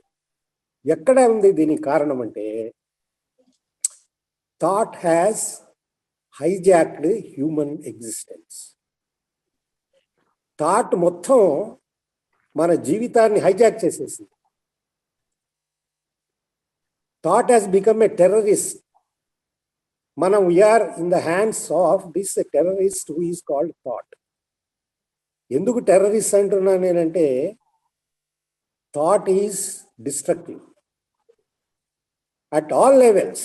ఓకే, కాదండి మనకు మన జీవితానికి ఉపయోగం కదా, మన జీవితానికి ఒక ఇన్స్ట్రుమెంట్గా ఉపయోగపడుతుంది కదా అంటే, ఒక ప్రజ్ఞ లేకుండా థాట్ పని చేస్తే అది టోటల్ డిస్ట్రక్టివ్. ఇప్పుడు మన జీవన విధానానికి థాట్ లేక సైన్స్, టెక్నాలజీ దీనిని ఆధారం చేసుకునే మనం జీవించాం కదా. అందుకే పర్యావరణ కాలుష్యం వచ్చింది. మానవ రిలేషన్స్లో కూడా థాట్నే పని చేయిస్తున్నాం కాబట్టి నేషన్స్గా డివైడ్ అయిపోయి బాంబులు తయారు చేసుకొని అన్నానికి లేకుండా, లేక రేపు పొద్దున పెద్ద యుద్ధాన్ని సృష్టించుకొని ఈ ప్లానెట్ మీద అసలు మన జాతి లేకుండా చేసుకునేదానికి మనం రెడీగా ఉన్నాం. అన్ని చోట్ల థాటే పనిచేస్తూ ఉంది. ఎందుకంటే దాన్ని నడిపించేటువంటి ఒక ప్రజ్ఞ లేదనమాట. ప్రజ్ఞని మనం తెచ్చుకోలేదు, అసలు కంప్లీట్గా తెచ్చుకోలేదు. So thought has fully dominated our life. ఒక మతములో కానీ, ఒక రాజకీయాల్లో కానీ, ఒక విద్యలో కానీ ఈ థాటే పనిచేస్తూ ఉంది, కానీ ఇంకా వేరేది పని చేయలేదు. మరి థాట్ ఏంటి? Thought is a material process. Material process అంటే అది పదార్థం. అది మరి ఈ జీవితం కానీ, ఈ విషయం కానీ మొత్తం పదార్థం కాదు. మొత్తం పదార్థం అనుకుంటే ఇంకా మనం ఏమి ఆలోచించాల్సిన పని లేదు, జీవితాన్ని మార్చుకోవాలనేటువంటి పని లేదు, జీవితానికి ఒక అర్థం ఉందా అర్థరహితమా అనేటువంటి ప్రశ్నను కూడా వేసుకోవాల్సిన పని లేదు. ఇలాగే జీవించవచ్చు, ఇంతేనండి, ఇంతకంటే ఏముంటుందని. కానీ ఆధ్యాత్మికత అనేటువంటిది మనిషికి సాధ్యం. అందుకే అటువంటి క్వశ్చన్స్ వేసుకుంటూ ఉన్నాడు. కానీ థాట్ ప్రిడామినెంట్ అయిపోయింది కాబట్టి మనం ఆ డైమెన్షన్ని చూడలేకపోతున్నాం. ఇంకొకటి, thought is a material process. At the same time thought is a limited instrument. అది ఏం చేసినా కూడా లిమిటెడ్గానే ఉంటుంది, పరిమితమైనటువంటి ఒక పనిముట్టు. అది పనిముట్టు అంతే. అంటే ఇంకొకటి ఏం చెప్తారంటే కృష్ణమూర్తి గారు, thought is confined to a very very limited part of the brain. మనం థాట్తో పనిచేస్తున్నామంటే బ్రెయిన్లో ఏదో ఒక చిన్న భాగమే పనిచేస్తుంది, కానీ మొత్తం బ్రెయిన్ ఎంతో ఉంది. దాన్ని పని చేయకుండా, దాన్ని యాక్టివేట్ చేయకుండా, ఆ చిన్న పరిమితిలో ఉన్నటువంటి ఆ థాటే మొత్తాన్ని పని చేయకుండా దాన్ని కట్టడి చేస్తా ఉందన్నమాట. అందుకని హైజాక్ చేస్తున్నాను. It has hijacked the brain, human brain. Thought has hijacked the human brain. Thought is captured it completely. తన చేతుల్లో పని పెట్టుకొని మనల్ని జీవితాన్ని ఇలాగ అర్థరహితంగా చేస్తుంది అన్నమాట. కాబట్టి thought has made our life meaningless. మళ్ళీ ఈ క్వశ్చన్ ఎవరు అడుగుతున్నారు? Is there meaning for life అని thought itself is asking. వేసుకొని మళ్ళీ ఏం చేస్తా ఉంది? It is inventing something as the meaning of life. ఓ, ఇది మీనింగ్ ఆఫ్ లైఫ్, ఇదో ఈ ఐడియాలజీ, ఈ దేవుడు, ఈ రిలీజన్, లైఫ్ ఆఫ్టర్ డెత్, లేకపోతే మోక్షము. మోక్షం అనేది ఒక పర్పస్ ఆర్ మీనింగ్. అయా మోక్షం తెచ్చుకోవడమే జీవితానికి పరమార్థము, లేకపోతే వచ్చే జీవితంలో మంచి జీవితం ఉండేటట్టుగా మనం ఇక్కడ జీవించడం అనేది పరమార్థము, లేకపోతే నేను ఒక పెద్ద నోబెల్ ప్రైజ్ తెచ్చుకోవాలా జీవితంలో, అదొక పరమార్థము. ఆర్ ఇంకొకటి సాధించాలా. ఇంకొకటి ఎగ్జిస్టెన్షియల్ ఫిలాసఫర్స్ అని ఉన్నారు. వాళ్ళు ఏం చెప్తారంటే జీవితంలో మనిషి ఏం చేయాలంటే అర్థవంతంగా జీవితాన్ని అర్థవంతం చేసుకోవాలంటే నువ్వు గోల్స్ పెట్టుకొని ఆ గోల్స్ ని సాధిస్తూ ఉండాలి. ఒక గోల్ అయిన తర్వాత ఒక గోల్, అదర్వైజ్ నువ్వు జీవితం మీనింగ్లెస్ అయిపోతుంది. గోల్ ని సాధించడమే సక్సెసే మీనింగ్. మరి థాట్ అదే చేస్తా ఉంది, ఏదేదో ఇన్వెంట్ చేస్తే it invent something and wants to achieve it. అంటే దట్ సర్చ్ ఫార్ ఎవర్. ఎందుకు సర్చ్ చేస్తా ఉంది అది? For its own continuity. Thought search మోడ్లోకి ఎందుకు పోతా ఉందంటే, అరే సర్చ్ చేయకపోతే నేను ఎండ్ అయిపోతాను, కాబట్టి ఒక గోల్ పెడదాం, ఒకటి ఇన్వెంట్ చేస్తాం, ఒక ఐడియల్ని ఇన్వెంట్ చేస్తుంది. ఒక ఐడియల్ అంటే వాట్ షుడ్ బి, రకరకాలుగా దాన్ని చేరుకోవాలనేటువంటి ప్రయత్నం చేస్తూ ఉంటుంది. దీంట్లో ఏం చేస్తుంది? Thought is gaining energy every time by its own inventions and by its own struggle to reach that invention, but it can never reach, or even if it reaches, it is its own making. అటుకి పోయిన తర్వాత మళ్ళా నిరాశ నిస్పృహలే ఉంటాయి. ఎందుకంటే ఏదో కొత్తది కాదు అది. థాటే ఇంకొక రూపంలో అక్కడికి వెళ్ళి దాన్ని మళ్ళా సాధించినట్టుగా భ్రమలో పడతా ఉంటుంది అనమాట. So thought is material process, it is self deceptive and also self creative. It creates itself by its own energy. ఇవన్నీ మనం తెలుసుకోకపోతే ఈ మీనింగ్ ఆఫ్ లైఫ్ అనేటువంటిది థాట్ లెవెల్లో ఎప్పటికీ జరగదు. Because thought can make life only meaningless. It is responsible far making our life meaningless and also it is responsible far searching for the meaning. It is searching and it is ever failing because it cannot find anything other than itself, something different. So ilaga మనం thought చేసేటువంటి ఈ deception, thought చేసేటువంటి ఈ destruction, thought ఉన్నటువంటి చాలా పరిమితమైనటువంటి materialistic రెల్మ్లోనే అది పనిచేస్తుంది అనేటువంటిది అర్థమైనప్పుడు మనం థాట్ని కంప్లీట్గా ఎండ్ చేసేటువంటి లేకపోతే అంతం చేసేటువంటి ఒక అటెన్షన్ ఏర్పడాలి, ఒక అవేర్నెస్ ఏర్పడాలి. అలాగా ఈ థాట్ పోతేనే మనకు జీవితము ఏమిటి అనేటువంటిది అర్థమైపోతుంది. జీవితము అర్థరహితం కాదు, అర్థవంతం కాదు. కానీ నిజంగా జీవితాన్ని మనం అంటే ట్రూత్ని మనం చేరుకోగలిగితే ఈ క్వశ్చన్ అరైజ్ కాదు. Is there meaning for life అనేటువంటి క్వశ్చన్ అసలు రైజ్ కాదు. ఇంకా సర్చ్ అనేటువంటిది ఉండదు. You become one with life, you become one with creation.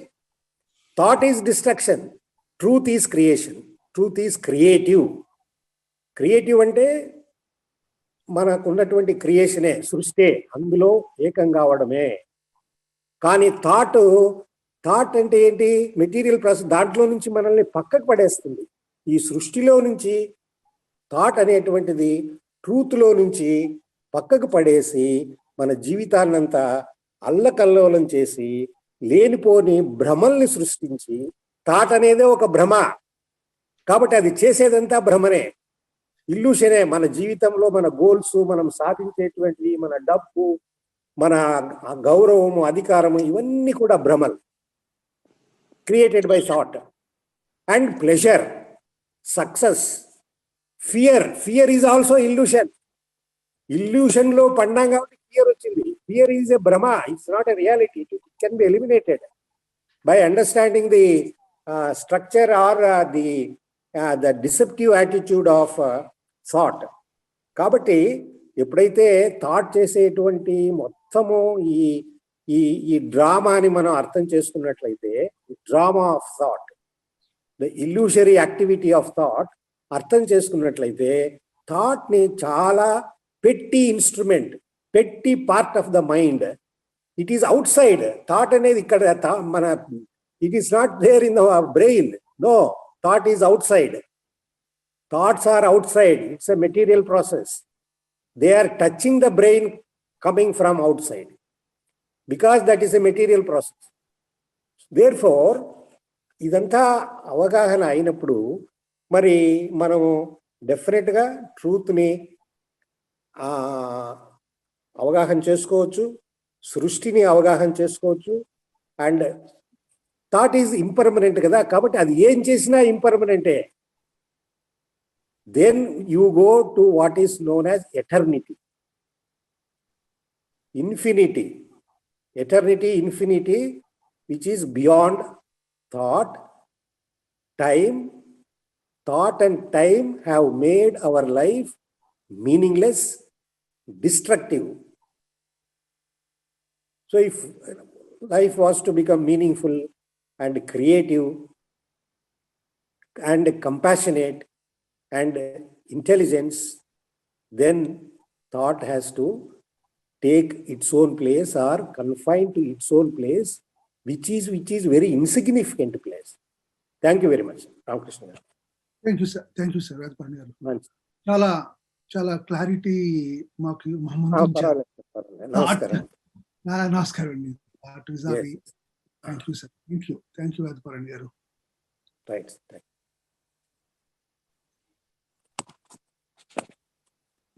ఎవరైనా మాట్లాడతారండి? మాట్లాడిపోతే నేను మాట్లాడతానండి. అందరికీ నమస్కారం అండి. ఇప్పుడు వరకు మాట్లాడిన వక్తలంతా కూడా చాలా కాంప్రిహెన్సివ్గా ఈ టాపిక్ ని కవర్ చేశారు.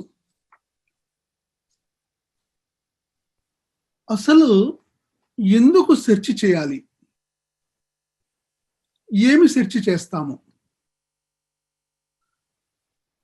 మనిషికి కావలసినటువంటి ప్రధానమైనటువంటిది ఫుడ్, క్లోదింగ్, షెల్టర్, ఈ ఫిజికల్ నెసెసిటీస్.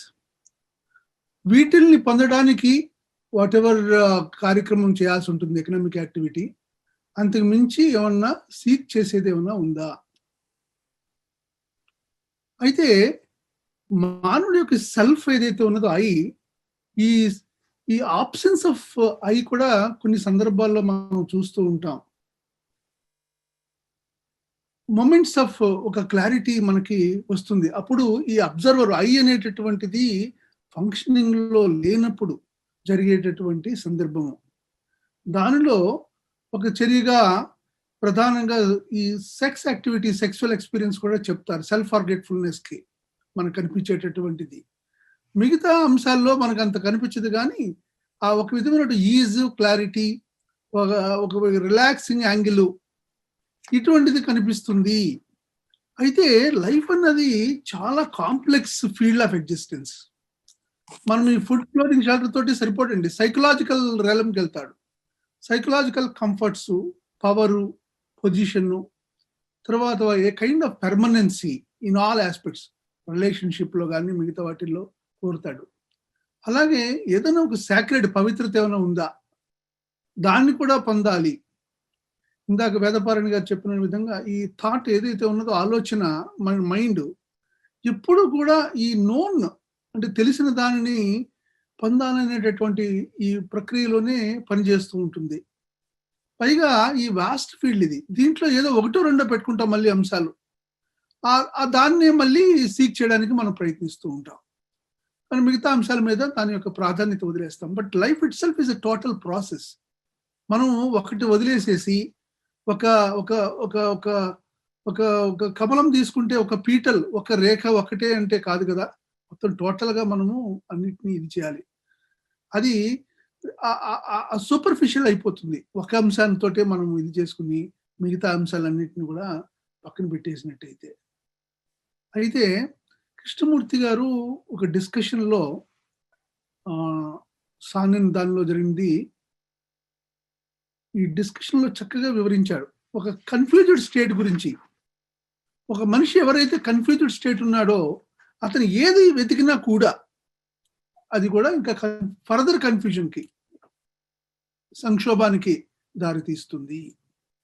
మన ఐ అనేది ఏదైతే ఉన్నదో అది డ్యుయాలిటీ, అదే కన్ఫ్యూజ్డ్ ఎంటిటీ. సో అది ఏది కూడా ఎంచుకున్నా కూడా ఏదో సీక్ చేయాలి అని ఒకటి పెట్టుకుని, ఒక ఉద్దేశాన్ని పెట్టుకుని అది ముందుకు వెళుతూ ఉంటే అది క్రమంగా ఇంకా ఫర్దర్ కన్ఫ్యూజన్కే తోడవుతుంది, కానీ ఆ క్లారిటీకి రాదు. ఈ విషయాన్ని, ఈ ట్రూత్ని మనం గమనిస్తున్నామా అంటాడు కృష్ణమూర్తి. అప్పుడు మనం చేయాల్సింది ఏంటి? You stay with the confusion, remain with that. దాంతో ఎస్కేప్ అవ్వడము, ట్విస్ట్ చేయడము, ఇన్ని చేస్తే వేరువేరుగా వెళితే మళ్ళీ ఆ కన్ఫ్యూజన్ ఇంకా ఎక్కువ చేసినట్టే అవుతుంది. మనం కనుక ఇంటెలిజెన్స్ కనుక మనం అబ్జర్వ్ చేసినట్టయితే కన్ఫ్యూజ్డ్ సిచ్యువేషన్ ఉన్నప్పుడు ఇంకా ఫర్దర్ కన్ఫ్యూజన్కి దారితీస్తుంది. అది కాదు solution. So you are confused అనేటటువంటిది మనం కనుక ఫస్ట్ రియలైజేషన్ కనుక అయినట్టయితే స్టే విత్ దట్. దాన్ని can we look at it with care, అంటే అటెన్షన్, ఒక ప్రేమగా అటెన్షన్ తోటి, ఒక అటెంటివ్గా just be aware, just look at it. ఆ కన్ఫ్యూజన్ స్టేట్ని, ఆ కన్ఫ్యూజన్ స్టేట్ తోటి రిమైన్ అవ్వడము, క్వైట్గా అబ్జర్వ్ చేయడము, దాని యొక్క రూపాంతరాలు ఏ విధంగా అవుతుంది ఆ కన్ఫ్యూజ్డ్ స్టేట్ మనం అబ్జర్వ్ చేస్తామా? చేసినట్టయితే జరిగేది ఏంటి అంశము అనేది అంటూ ఒకటి అంటాడు. మనకి ఎప్పుడైనా ఒక పెయిన్, ఫిజికల్ పెయిన్ వచ్చినప్పుడు కానీ ఆ పెయిన్ కూడా చెప్తాడు. ఒక టూత్ ఏక్ వచ్చినప్పుడు మనము టెలిఫోన్ తీసుకుని డాక్టర్ అపాయింట్మెంట్ తీసుకునే ముందు కొద్దిసేపు అయినా ఆ పెయిన్ తోటి మనం ఉందామా? Just look at it. అలాగే మనకు కావలసిన వారు, ముఖ్యమైన వాళ్ళు ఎవరైనా మన జీవితంలో, it can be son, it can be our spouse, ever, ఈ కారణంగా నేను చనిపోయినట్టయితే మనము ఈ ఎస్కేపు, లేకపోతే ఎక్స్ప్లెనేషన్స్, పూర్వజన్మ, పునర్జన్మ, లేకపోతే రిసరెక్షను, రీఇన్కార్నేషన్, ఇటువంటి ఎన్ని ఎక్స్ప్లెనేషన్స్, రేషనలైజేషన్ కాకుండా can you stay with that shock? Unconscious కాదు, కాన్షియస్ గానే ఆ షాక్ ఏదైతే ఉన్నదో దానితోటి మీరు స్టే చేస్తామా, స్టేజ్ చేసి మనం చూస్తామా అనేటటువంటి ప్రశ్న అక్కడ వేస్తాడు. అయితే ఈ కన్ఫ్యూజన్ ఇందాక చెప్పింది, అలాగే ఈ పెయిన్ అంశము, ఆ స్టే చేసినప్పుడు జరిగేటటువంటి అంశం ఏం జరుగుతుంది అని దాన్ని చాలా చాలా క్లియర్గా చెప్తాడు. ఏమంటాడంటే, if I may use the word without being misunderstood, అంటే ఇప్పుడు వాడబోయే పదం నేను అది మిస్అండర్స్టాండ్ కాకుండా ఉంటుంది అనే ఉద్దేశంగా చెప్తూ, ఆ కన్ఫ్యూజన్తో కనుక మనం ఉన్నట్టయితే that itself will flower అన్నాడు. That itself, the very confusion నుంచి ఇట్ ఫ్లవర్స్ అన్నాడు. ఎట్లాగా? ఎప్పుడైనా మనం ఒక సీడ్, ఒక విత్తనాన్ని మనం నాటినప్పుడు దాన్ని రోజు డిగ్ చేసి చూడడం కాదు, దాన్ని నీళ్లు పోయడం, అలా వదిలేసేస్తే దాన్ని it grows on its own. Natural కావాల్సినటువంటి ఆ వాటరు, మన యొక్క చక్కటి నేల, అక్కడి వరకు పనిచేసేది వదిలేస్తే, సీడ్ వేసి, దట్ గ్రోస్ న్యాచురల్లీ. కాకపోతే మనం ఏం చేస్తున్నాము, అదేవిధంగా ఈ కన్ఫ్యూజన్ వచ్చినప్పుడు కూడా కెన్ యూ జస్ట్ క్వైట్గా అబ్జర్వ్ చేయొస్తామా? Just look at it. అప్పుడు ఎలాగైతే ఒక సీడ్ నుంచి ఒక చెట్టు అలాగా గ్రో అయ్యి తర్వాత అది మనకి ఎలాగైతే ఫలాలను ఇస్తుందో, ఎలాగైతే పువ్వులు పూసి తర్వాత ఫలాలను ఇస్తుందో, అదేవిధంగా ఈ కన్ఫ్యూజన్ నుంచి మనం జస్ట్ స్టే, మనం ఏం చేసేది కూడా ఏం లేదు. అసలు ఏమన్నా చేసినట్టయితే that is always a distortion అన్నాడు. అది ట్విస్ట్ చేసినట్టయితే ఎస్కేప్ అన్నమాట. ఆ స్టే చేసిన ఉన్నట్టయితే అదే ఫ్లవర్ అవుతుంది, అదే మనకి క్లారిటీ ఎమర్జ్ అవుతుంది సైలెంట్ గా మనం కనుక అబ్జర్వ్ చేసినట్టయితే అని. సో అప్పుడు ఏమిటంటే just be open, sensitive and silent, and then it flower clarity emerges.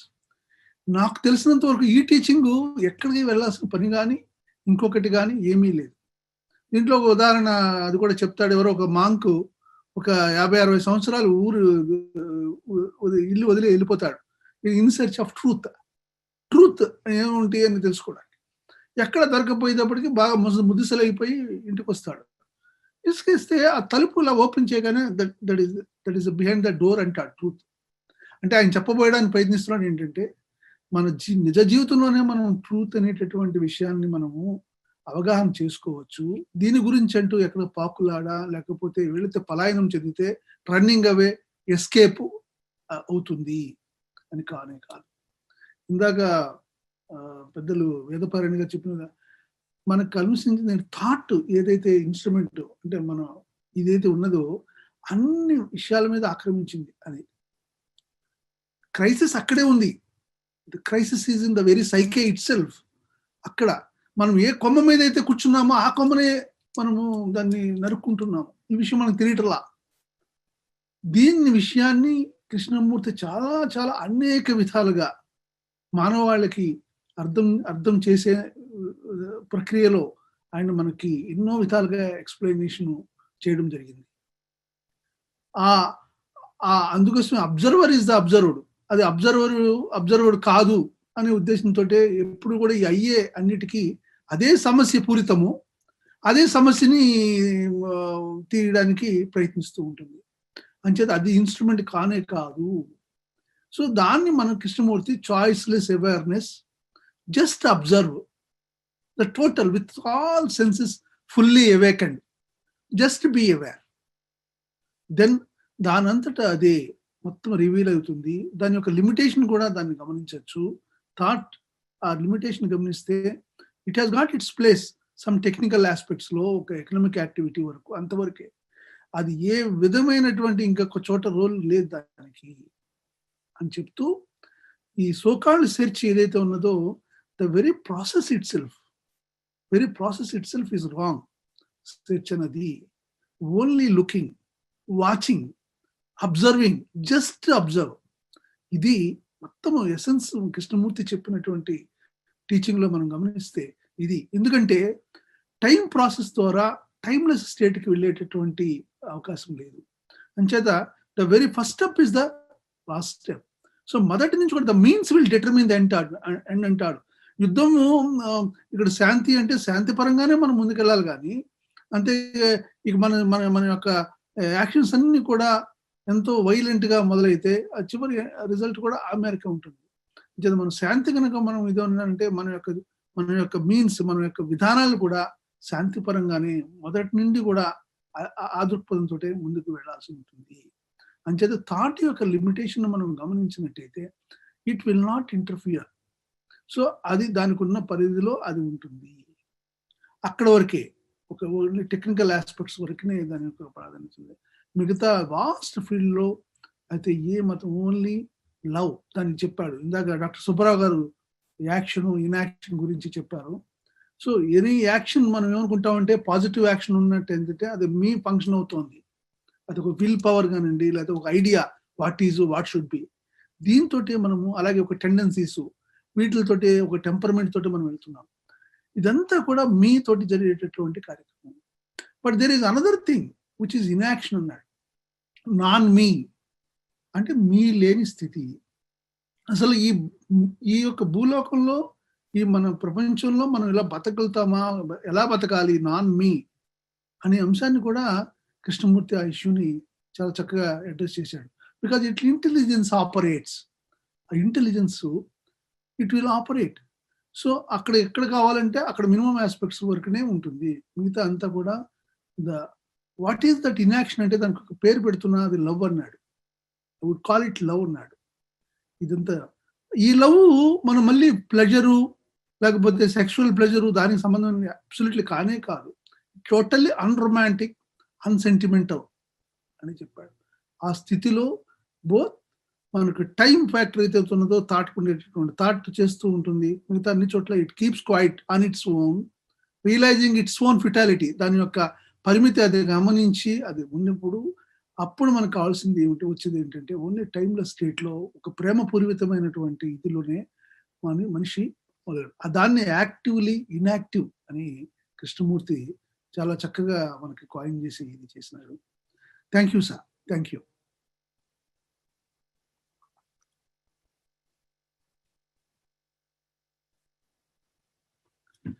ఇంకెవరైనా మాట్లాడతారండి?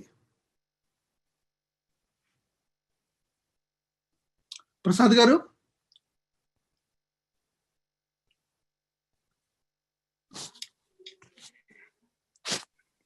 సార్,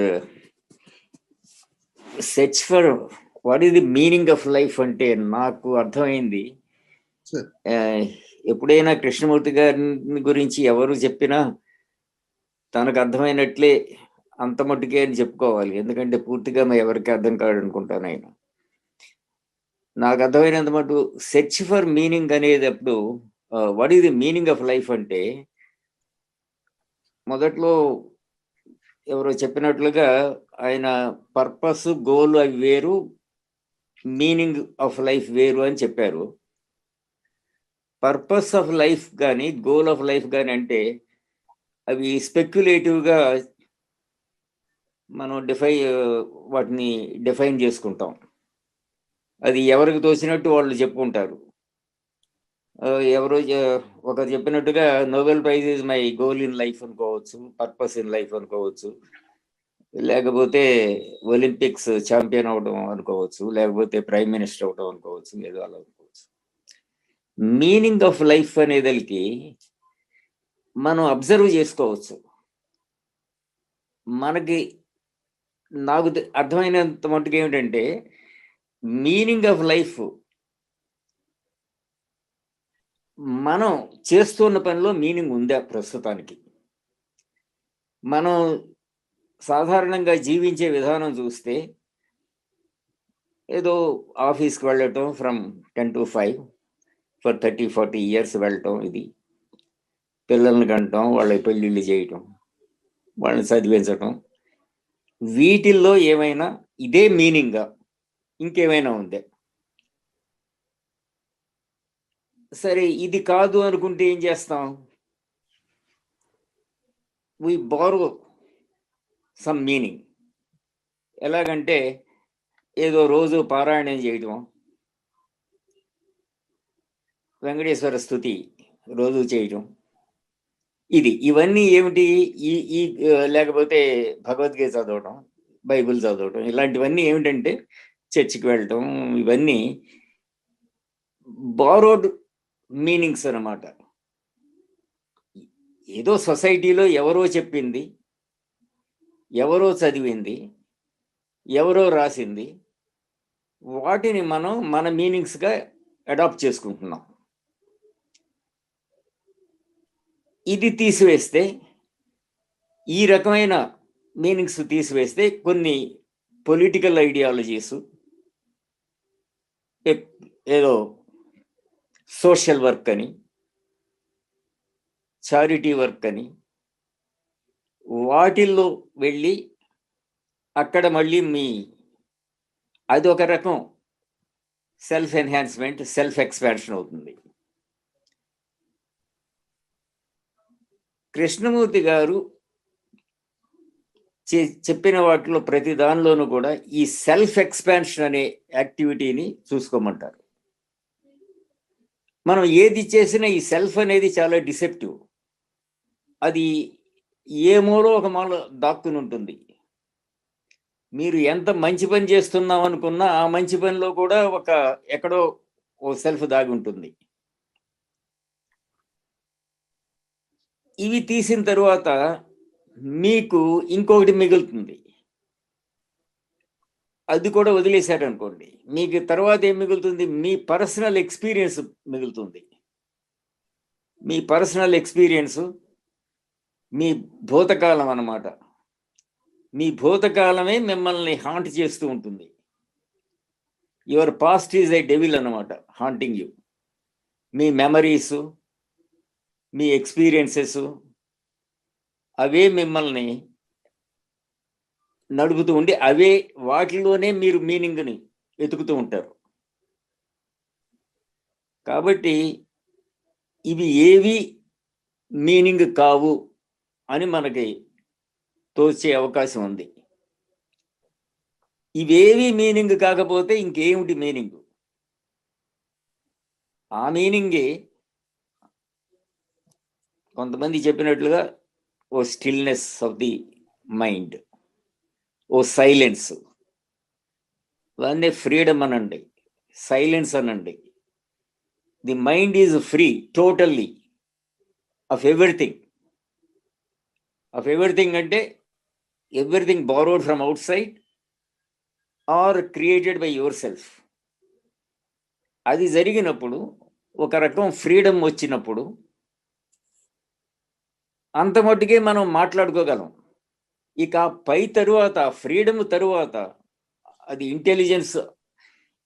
ఇప్పుడు ఇందాక వేదపారాయణ గారు చెప్పినట్టుగా ఈ జీవితంలో మనకు కనబడుతూ ఉంది ఏంటంటే థాట్ ప్రకోపిస్తూ ఉంది. దానివల్లనే మనకి ఇంత క్రూయల్టీ కనబడుతుంది జీవితంలో. ఇప్పుడు ఏదో వారు మీద ఆర్మమెంట్స్, వాటి మీద గవర్నమెంట్స్ స్పెండ్ చేసేది కాకుండా మన జీవితంలో రోజు చూస్తూ ఉంటే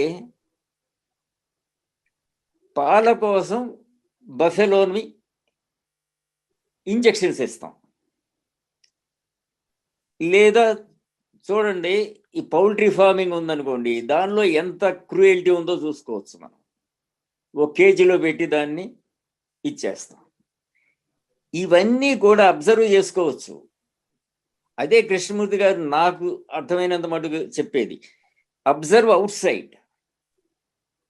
బయట ఏం జరుగుతుందో చూడండి, దాన్ని ఉన్నట్టు చూడండి.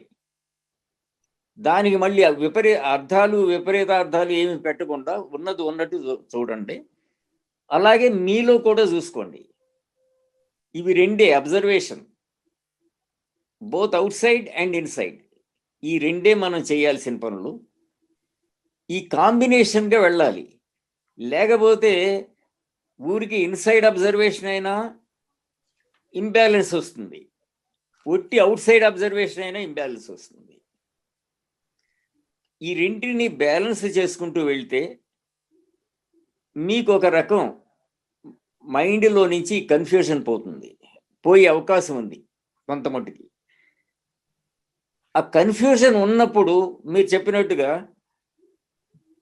Live with that confusion, stay with the confusion. ఆ కన్ఫ్యూజన్ ఇంకేమీ మార్చాలని ప్రయత్నం చేయమాకండి. ఎందుకంటే మీ కన్ఫ్యూజన్లో నుంచి మీరు ఏమి చేసినప్పటికీ మళ్ళీ ఫర్దర్ కన్ఫ్యూజన్ వస్తుంది, కానీ ఇంకేమీ రాదు. అలాగే మీరు చెప్పినట్టుగా టైమ్లెస్ స్టేట్ నుంచి, టైం నుంచి you can't reach the timeless state. Thought is basically a material process. It is a time, it is a self, it is past, it is memory. ఇవన్నిటి వల్ల, ఈ థాట్ వల్ల మీకు ఏమీ కొత్తగా మీకు ఒరిజినల్ మీనింగ్ రాదు, బారోడ్ మీనింగ్స్ వస్తాయి. ఒరిజినల్ మీనింగ్ మీరు కనుక్కోవాలి. అది కనుక్కోవాలంటే పాతనన్నిటినీ వదిలేయాలి. Start with freedom. ఫ్రీడమ్ అదేదో ఎండలో వచ్చేది కాదు, మొదటిలోనే ఉండాలి. మొదటిలోనే you have to see the stupidity of your things. మీరు చేస్తున్న పనుల్లో ఉన్నటువంటి స్టూపిడిటీ. రోజు ప్రొద్దున్నే లెగవటం. ఇప్పుడు వివేకానందుడు అన్నట్టుగా, వివేకానంద సెట్ సమ్వేర్ అనుకుంటాను, a football player is nearer to God than a priest in the temple అన్నారు. ఏమిటండి మనం చేస్తూ ఉంది రోజు ఈ దేశంలో జరుగుతుందంతా దుర్గా పూజలు ఇవన్నీ జరుగుతున్నాయి కదా. కాబట్టి మనం చేసే యాక్టివిటీలో ఉన్న స్టూపిడిటీని చూసుకుంటే మీనింగ్ వచ్చే అవకాశం ఉంది. అంతే సార్. నమస్కారం. నమస్తే అండి ప్రసాద్ గారు. Thank you. చక్కగా వివరించారు. Thank you. ఇంకెవరైనా మాట్లాడతారండి?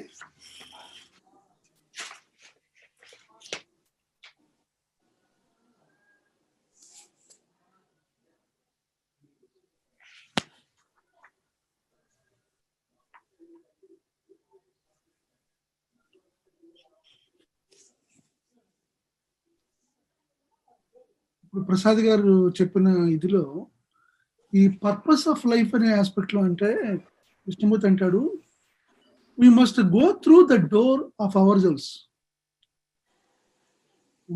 మన లోపల ఉన్నటువంటి డోర్ ని మనం తెరుచుకుని చూడాల్సి ఉంటుంది. మనం ఏం చేస్తామంటే కాన్షియస్ గా కానీ అన్కాన్షియస్ గానీ we avoid facing things as they are. Facts కింద మనము ఫేస్ చేయము. వాటిని ఎంతసేపు కూడా వేరువేరుగా దాన్ని ఇది చేసి అసలు ఫ్యాక్చువల్ గా ఉండము. మిగతా అంశాల మీద డెరివేటివ్స్ మీద వెళ్తూ ఉంటాం జరిగేటటువంటిది. అసలు ఫ్యాక్ట్ అనేది చాలా సింపుల్ ఉంటుంది. దాన్ని మనమే కాంప్లెక్స్ చేస్తాం. ఎస్కేప్ అనండి, లేకపోతే మన కండిషనింగ్, కల్చరు ఎన్ని దరిమిళ అది ఆ విధంగా తయారైంది. అసలు ద ఇష్యూ ఫ్యాక్ట్ అనేది చాలా సింపుల్ గా ఉంటుంది. దాన్ని మనం కనుక అడ్రస్ చేసినట్టయితే, చూసినట్టయితే, దెన్ అప్పుడు ఎటువంటి కన్ఫ్యూజన్, ఎటువంటి ఉండదు. Full clarity will be there. ఎప్పుడు కూడా ఈ సెర్చ్ ఫర్ గాడ్ కన్నా లవ్ ఏదైతే ఉందో, లవ్ ఇస్ గాడ్ అన్నాడు.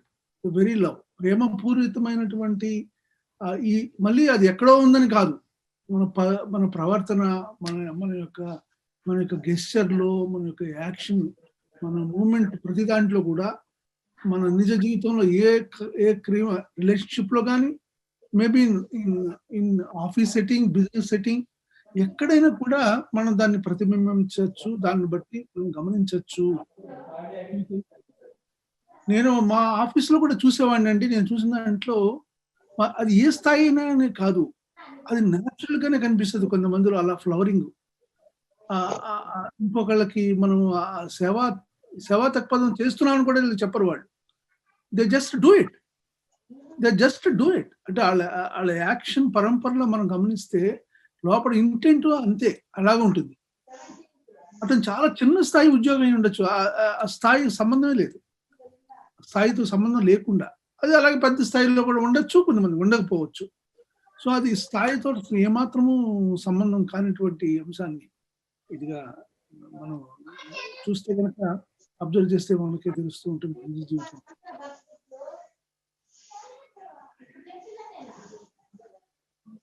డాక్టర్ చక్రపాణి గారు, మీరేమన్నా మాట్లాడతారా? ఏమీ లేదండి. నెక్స్ట్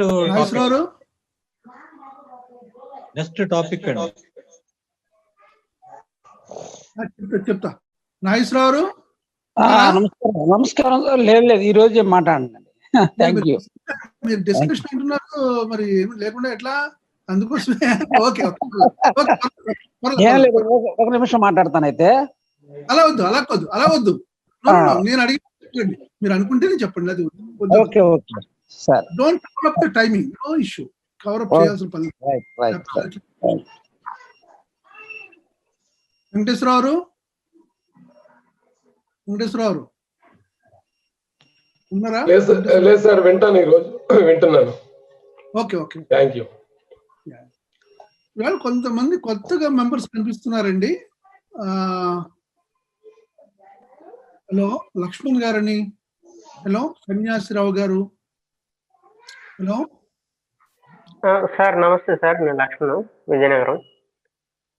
మీరు ఉన్నారండి ఆల్రెడీ, లేకపోతే మీ నెంబర్ ఇవ్వండి. ఉన్నాను సార్ ఆల్రెడీ ఉన్నాం. ఈ మధ్యన అటెండ్ అవ్వలేదు. జేకే సెంటర్ విజయవాడలో ఉన్నారా? ఓకే, విజయవాడలో ఉన్నాను మేడం. ఉన్నాను sir. Okay, welcome. Thank you. Okay, ఇంకా కొత్తగా ఎవరైనా వచ్చుంటే చెప్పండి. నేమ్స్ ఇచ్చినట్టయితే సన్యాసిరావు గారు ఒకరు కనిపిస్తుంది. హలో కృష్ణరెడ్డి గారు.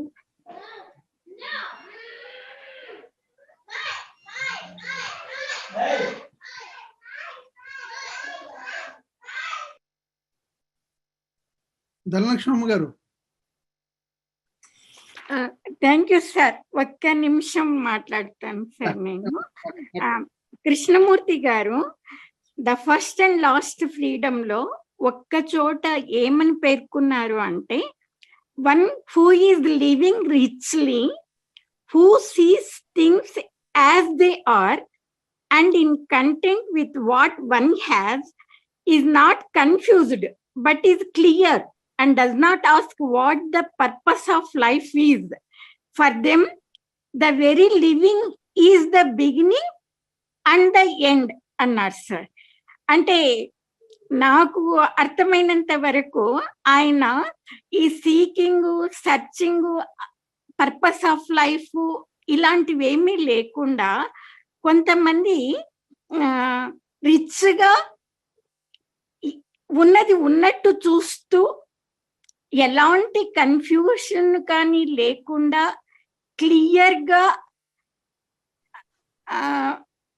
Very living is the beginning and the end అనేటట్టుగా ఉంటారు అని ఆ విషయాన్ని అతను కృష్ణమూర్తి గారు సపోర్ట్ చేసినట్టే అనిపించింది సార్.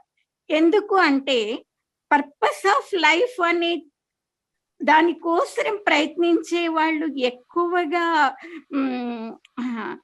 ఏదో రియాలిటీ కోసం కాకుండా కొంచెం అనవసరమైన స్ట్రైఫ్ తీసుకుంటారు అని అతని భావన అనిపించింది సార్ నాకు. తర్వాత ఇంకొక సందర్భంలో కొంతమంది ఎలా నివసిస్తారు అంటే చాలా ఈజీ గోయింగ్ గా, light hearted and easy going. తర్వాత వాళ్ళు వాళ్ళ పనేదో, వాళ్ళ ఆఫీస్ పనేదో వాళ్ళు చూసుకుంటూ ఏదైనా ప్లే గ్రౌండ్కి వెళ్ళి గేమ్స్ ఆడుతూ, తర్వాత మ్యూజిక్ వింటూ ఇంటికి వచ్చి చాలా హాయిగా ఈ సీకింగ్ అదని ఇదని లేకుండా నివసించే వాళ్ళని గురించి కూడా ఆయన యాక్సెప్టెడ్ గా ఉన్నట్టే అనిపించింది సార్ నాకు.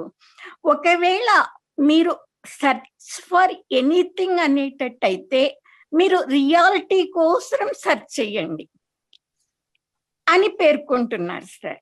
అది నేను అంతవరకు గ్రాస్ప్ చేశాను సార్. మనం సెర్చ్ చేయాలి అంటే రియాలిటీ కోసం సెర్చ్ చేయాలి, అంతేకాని లేకపోతే ఉన్నది ఉన్నట్టు చూస్తూ ఎలాంటి కాన్ఫ్లిక్ట్ లేకుండా చాలా ఈజీగా పర్పస్ అని అదని ఇదని అలాంటి అన్వేషణ లేకుండా హాయిగా బ్రతకండి అని అన్నట్టుగా అనిపించింది సార్ నాకు.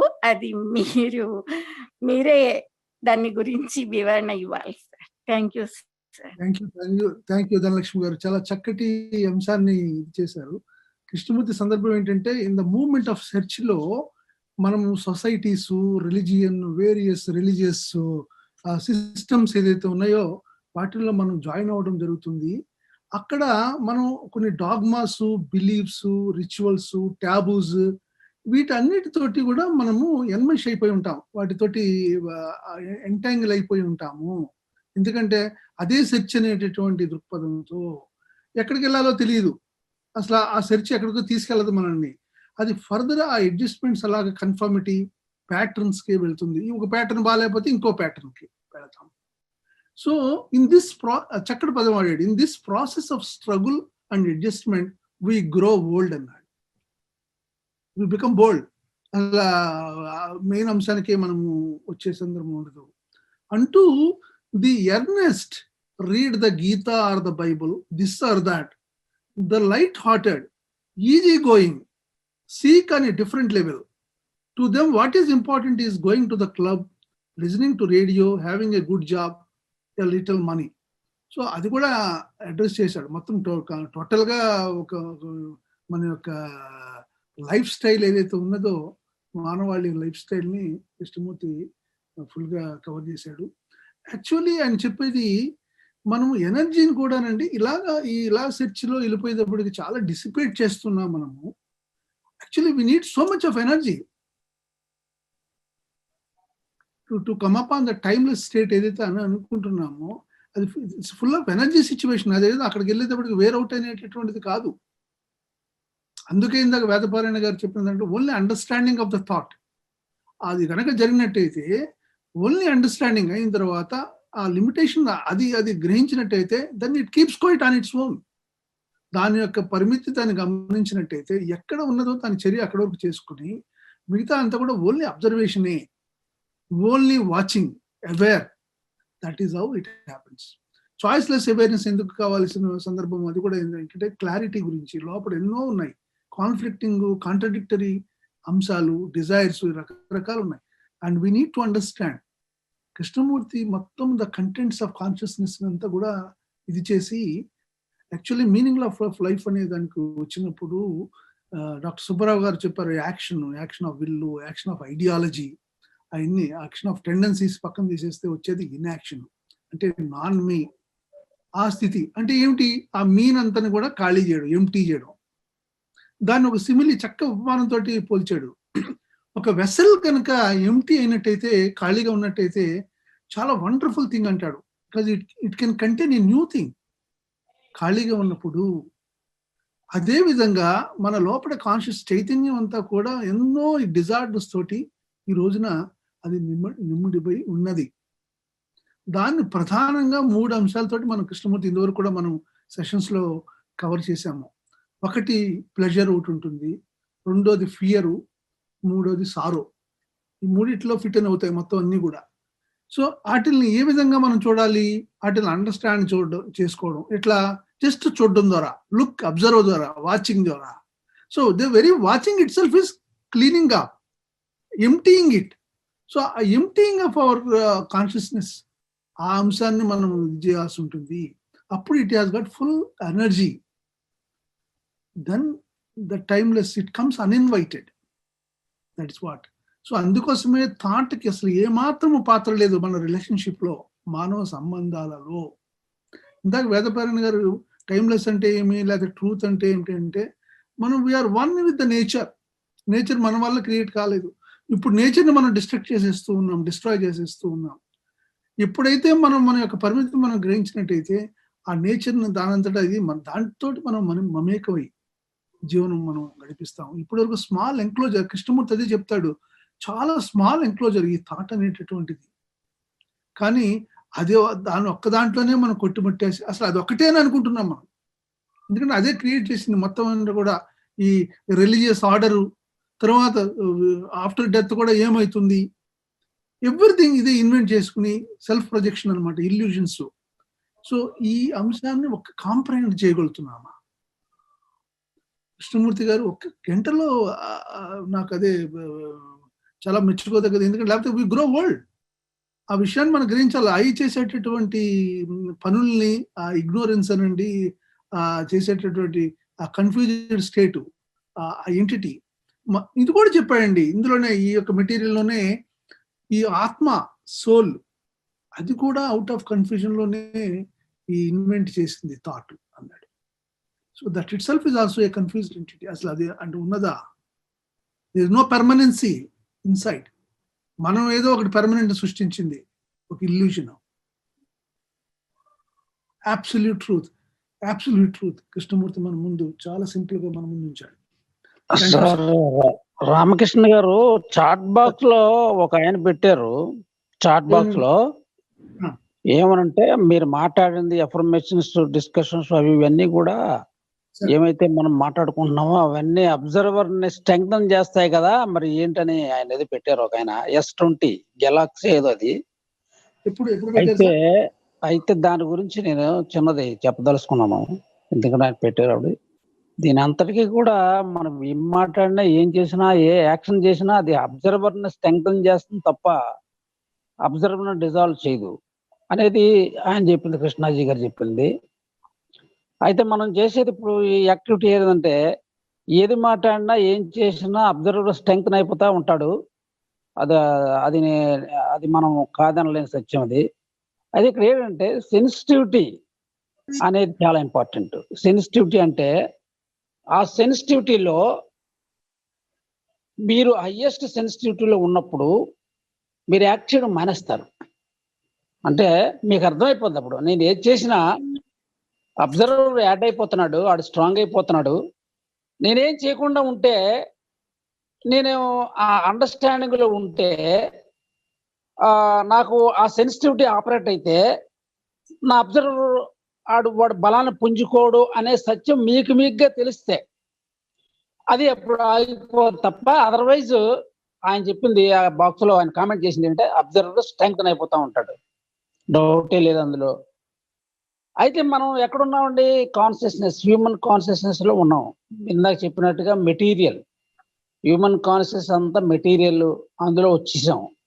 అదే ఆపరేట్ అయిపోతుంది మనలోనే, బయటికి వెళ్తుంది, లోపలికి వస్తుంది, దాంట్లో ఉన్నాం. దీన్ని అర్థం చేసుకోవాలంటే భాష ద్వారా అర్థం చేసుకోవడం కాదు, థాట్ ద్వారా అర్థం చేసుకోవడం కాదు, మరి ఏదది ఇంకోటి మన అంటే మాట్లాడుకోవడంలో ఎంతసేపు మాట్లాడుకున్నా దానికి నెవర్ ఎండింగ్, అది మెటీరియల్ మోసం చేస్తూ ఉంటుంది. ఆ మోసంలో చిక్కడిపోయి ఉన్నాం, లాస్ట్ టైం కూడా మాట్లాడుకున్నాం. అయితే దీన్ని ఆ స్ట్రెంగ్త్ అవ్వకుండా చేయడం ఎలాగనేది కూడా లేదు. ఇది స్ట్రెంగ్త్ అవ్వకుండా చేయడం కూడా స్ట్రెంగ్త్ అవడమే, స్ట్రెంగ్త్ అవ్వకుండా చేద్దామంటే అంటే అది కూడా స్ట్రెంగ్త్ అవడమే. సో దాన్ని పరిశీలన, ఎవడైతే ఎంటిటీ లేకుండా ఉన్నటువంటి పరిశీలన, అంటే నేను పరిశీలన చేస్తాననే ఎంటిటీ ఎండ్ అయిపోయినప్పుడు, ఆ పరిశీలన ఒకటే మిగిలినప్పుడు, ఆ సెన్సిటివిటీలో అది హైయెస్ట్ లెవెల్లో అది ఆపరేట్ అయినప్పుడు మాత్రమే ఇది సాధ్యం. కానీ అదర్వైజ్ అబ్జర్వర్ యాడ్ అయిపోతాను జరుగుతుంది. అదే మన ఎవల్యూషన్ అదే మనం మాట్లాడుకున్నాం. ఇప్పుడు కంటిన్యూస్ గా ఇన్ని వేల సంవత్సరాల తాలూకా ఆ హ్యూమన్ కాన్షియస్నెస్ చాలా స్ట్రెంగ్త్ అయిపోయింది. ఆ స్ట్రెంగ్త్ లో అది హ్యూమన్ కాన్షియస్ అంత స్ట్రెంగ్త్ అయిపోయింది కాబట్టి కృష్ణాజీ గారు అంత కష్టపడవలసి వచ్చింది. మీరు చూడండి మీ హౌస్ బర్న్ అయిపోతుంది, మీ కింద ఫైర్ ఉంది, మీకు అర్థం కావట్లేదు, మీరు అజ్ఞానులు అయిపోయారు, ఇవన్నీ ఆయన మాట్లాడాడు. ఎందుకు ఇంత అజ్ఞానం అయిపోయారంటే అంత స్ట్రెంగ్త్ అయిపోయింది human consciousness. 50,000 years human consciousness ఇవాళది కాదు, నిన్నటిది కాదు, మొన్నటిది కాదు. కాబట్టి ఈ అబ్జర్వర్ స్ట్రెంగ్త్ అయిపోకుండా ఉండాలంటే ఏం చేయాలనేది లేదండి. ఆయన క్వశ్చన్ ఏంటంటే ఆ చాట్ బాక్స్ లో ఆయన అడిగింది, మరి అంతా స్ట్రెంగ్త్ అయిపోతుంది కదా ఏంటి అనేది అర్థం వచ్చేలాగా అడిగాడు ఆయన. ఖచ్చితంగా స్ట్రెంగ్త్ అయిపోతూనే ఉంటుంది. మీలో జ్ఞానం పెరగకపోతే, మీరు ఈవిల్లో ఉన్నంతసేపు, హ్యూమన్ కాన్షియస్ లో ఉన్నంతసేపు దాని స్ట్రెంగ్త్ పెరుగుతానే ఉంటుంది. ఎవరో కొంతమంది మహానుభావులు వస్తారు, వాళ్ళు వచ్చినప్పుడు వాళ్ళు కూడా దీని నుంచి బయటపడి, బాబు చాలా దారుణమైన పరిస్థితుల్లో మనం జీవిస్తున్నామని మనకు చెప్పేసి వాళ్ళు వెళ్ళిపోతున్నారు. కానీ వాళ్ళు జీవించరు. కృష్ణాజీ చెప్పారు, నేను మీ కాన్షియస్నెస్ లో నేను లేను, నేను అవుట్ ఆఫ్ ఆల్ దట్ అని చెప్పాడు ఆయన. అలాగే బుద్ధుడు చెప్పాడు. కానీ మనం ఏం చేస్తున్నాం? అవుట్ ఆఫ్ దాంట్లోకి వెళ్ళలేకపోతున్నాం. ఆ సెన్సిటివిటీ, ఆ ఆపరేషన్ మన దగ్గర అంత ఖచ్చితంగా లేకపోవడం వల్ల భాషలో పడి, థాట్లో పడి, మెటీరియల్లో పడి, అది ఈవిల్ చేసేసుకుని దాన్ని స్ట్రెంగ్త్ చేసేసుకుంటున్నాం డైలీ. అదే మన పని. ఈ పని నుంచి బయటపడడానికి మెథడ్స్ వెతుకుతున్నాం, మెథడ్స్ లేవు. దీని నుంచి స్ట్రాంగ్ అవ్వకూడదు అనుకుంటే అది స్ట్రాంగ్ అయిపోతుంది. అబ్బాయి నువ్వు నా దగ్గర రావద్దు అంటే దగ్గరికి వస్తుంది. మనం ఇందులో ఉన్నాం. ఈ ఎదో ప్రెజన్, ఇది పెద్ద ప్రెజన్ అయిపోయింది. ఇది ఇందులోంచి ఈ మాటలన్నీ వస్తున్నాయి మళ్ళీ. మరి అది కదా ఇది కదా. స్టేట్మెంట్ ఓకే, అది చాలా సింపుల్ ఇంగ్లీష్ రాసాడు అతను. ఆయనతో మాట్లాడుతున్నాండి. ఎవరండి S20? ఎవరండి కొద్దిగా ఏమన్నా? హలో, మనము ఒక స్టేట్మెంట్ ఆయన ఇచ్చారు. సవినయంగా అందరికీ మనవి చేస్తూ ఉన్నా, ఇక్కడ ఎవరైతే స్పీకర్స్ మాట్లాడారో వాళ్ళు ఏదో ఎత్తుకొచ్చి ఇక్కడ మాట్లాడడం కాదండి, ఇది వాళ్ళ అవగాహనని వారు పంచుకున్నారు. నేను విత్ ఆల్ హ్యూమిలిటీ చెప్తున్నాను, నేను ఏదైతే మాట్లాడుతున్నానో అది ప్రతి పదము అది నా జీవితం. దయచేసి గమనించండి. I'm not asking anyone to speak further on this. ఆయన రాసిన సింపుల్ ఇంగ్లీషు, ఆయన రాసిన అక్కడ మనిషి ఉన్నాడు, మాట్లాడు. అండ్ ఈ పాసెస్ రెస్పెక్ట్ అన్నాడు, సంతోషం. ఎవరి speaker seems to be making only statements. Statements ఏమిటి? అక్కడ మెటీరియల్ ఉన్నది ఒకసారి చదువుకురండి, గ్రాస్ప్ చేయండి. ఇక్కడ ఎవరైతే మాట్లాడారో సమన్వయంగా, మళ్ళీ గౌరవంగా, వినమ్రంగా చెప్తూ ఉన్నా వాళ్ళకి అర్థమైన తర్వాత, కృష్ణమూర్తి ఏం కూడా ఇంకొకటి కూడా చెప్పాడు, మీకు అది జస్ట్ లిజన్ చేయండి. మీ జీవితంలో రాకపోయినా కూడా ఒక్కసారి లిజన్ చేయండి, గ్రాస్ప్ చేయండి, జస్ట్ లుక్ ఎట్ ఇట్. అంతేగాని దాన్ని మళ్ళీ కండిషనింగ్ లో భాగంగా కాదు, కండిషనింగ్ చేసుకోవడానికి కూడా కుదరదండి. మీరు ఒక్కసారి గమనించండి. లోపల కృష్ణమూర్తి అన్నాడు, లెట్ ఇట్ సీడ్ పడనివ్వండి, అది గ్రో అవుతుంది ఎప్పుడో. అది కండిషనింగ్ అవకాశం లేదు. ఎందుకంటే ప్రతి సెంటెన్స్ లోనూ word is not the thing, description is not the described అని కృష్ణమూర్తి మనకి పదే పదే మనకి అని ఎన్నిసార్లు. ఏమండి, సవినయంగా మళ్ళీ చెప్తున్నాను, ఈ జూమ్ సెషన్ కృష్ణమూర్తి సెంటరు. ఇక్కడ మనం మాట్లాడుకుంటున్నప్పుడు మన అవగాహనలో కృష్ణమూర్తి పదాలు మనం మళ్ళీ కొత్తగా ఇన్వెంట్ చేయాల్సిన పని లేదు. ఇక్కడ ఎవరు వచ్చారు, వచ్చింది అని ఎవరు క్లెయిమ్ చేయటం లేదు. No speaker is claiming.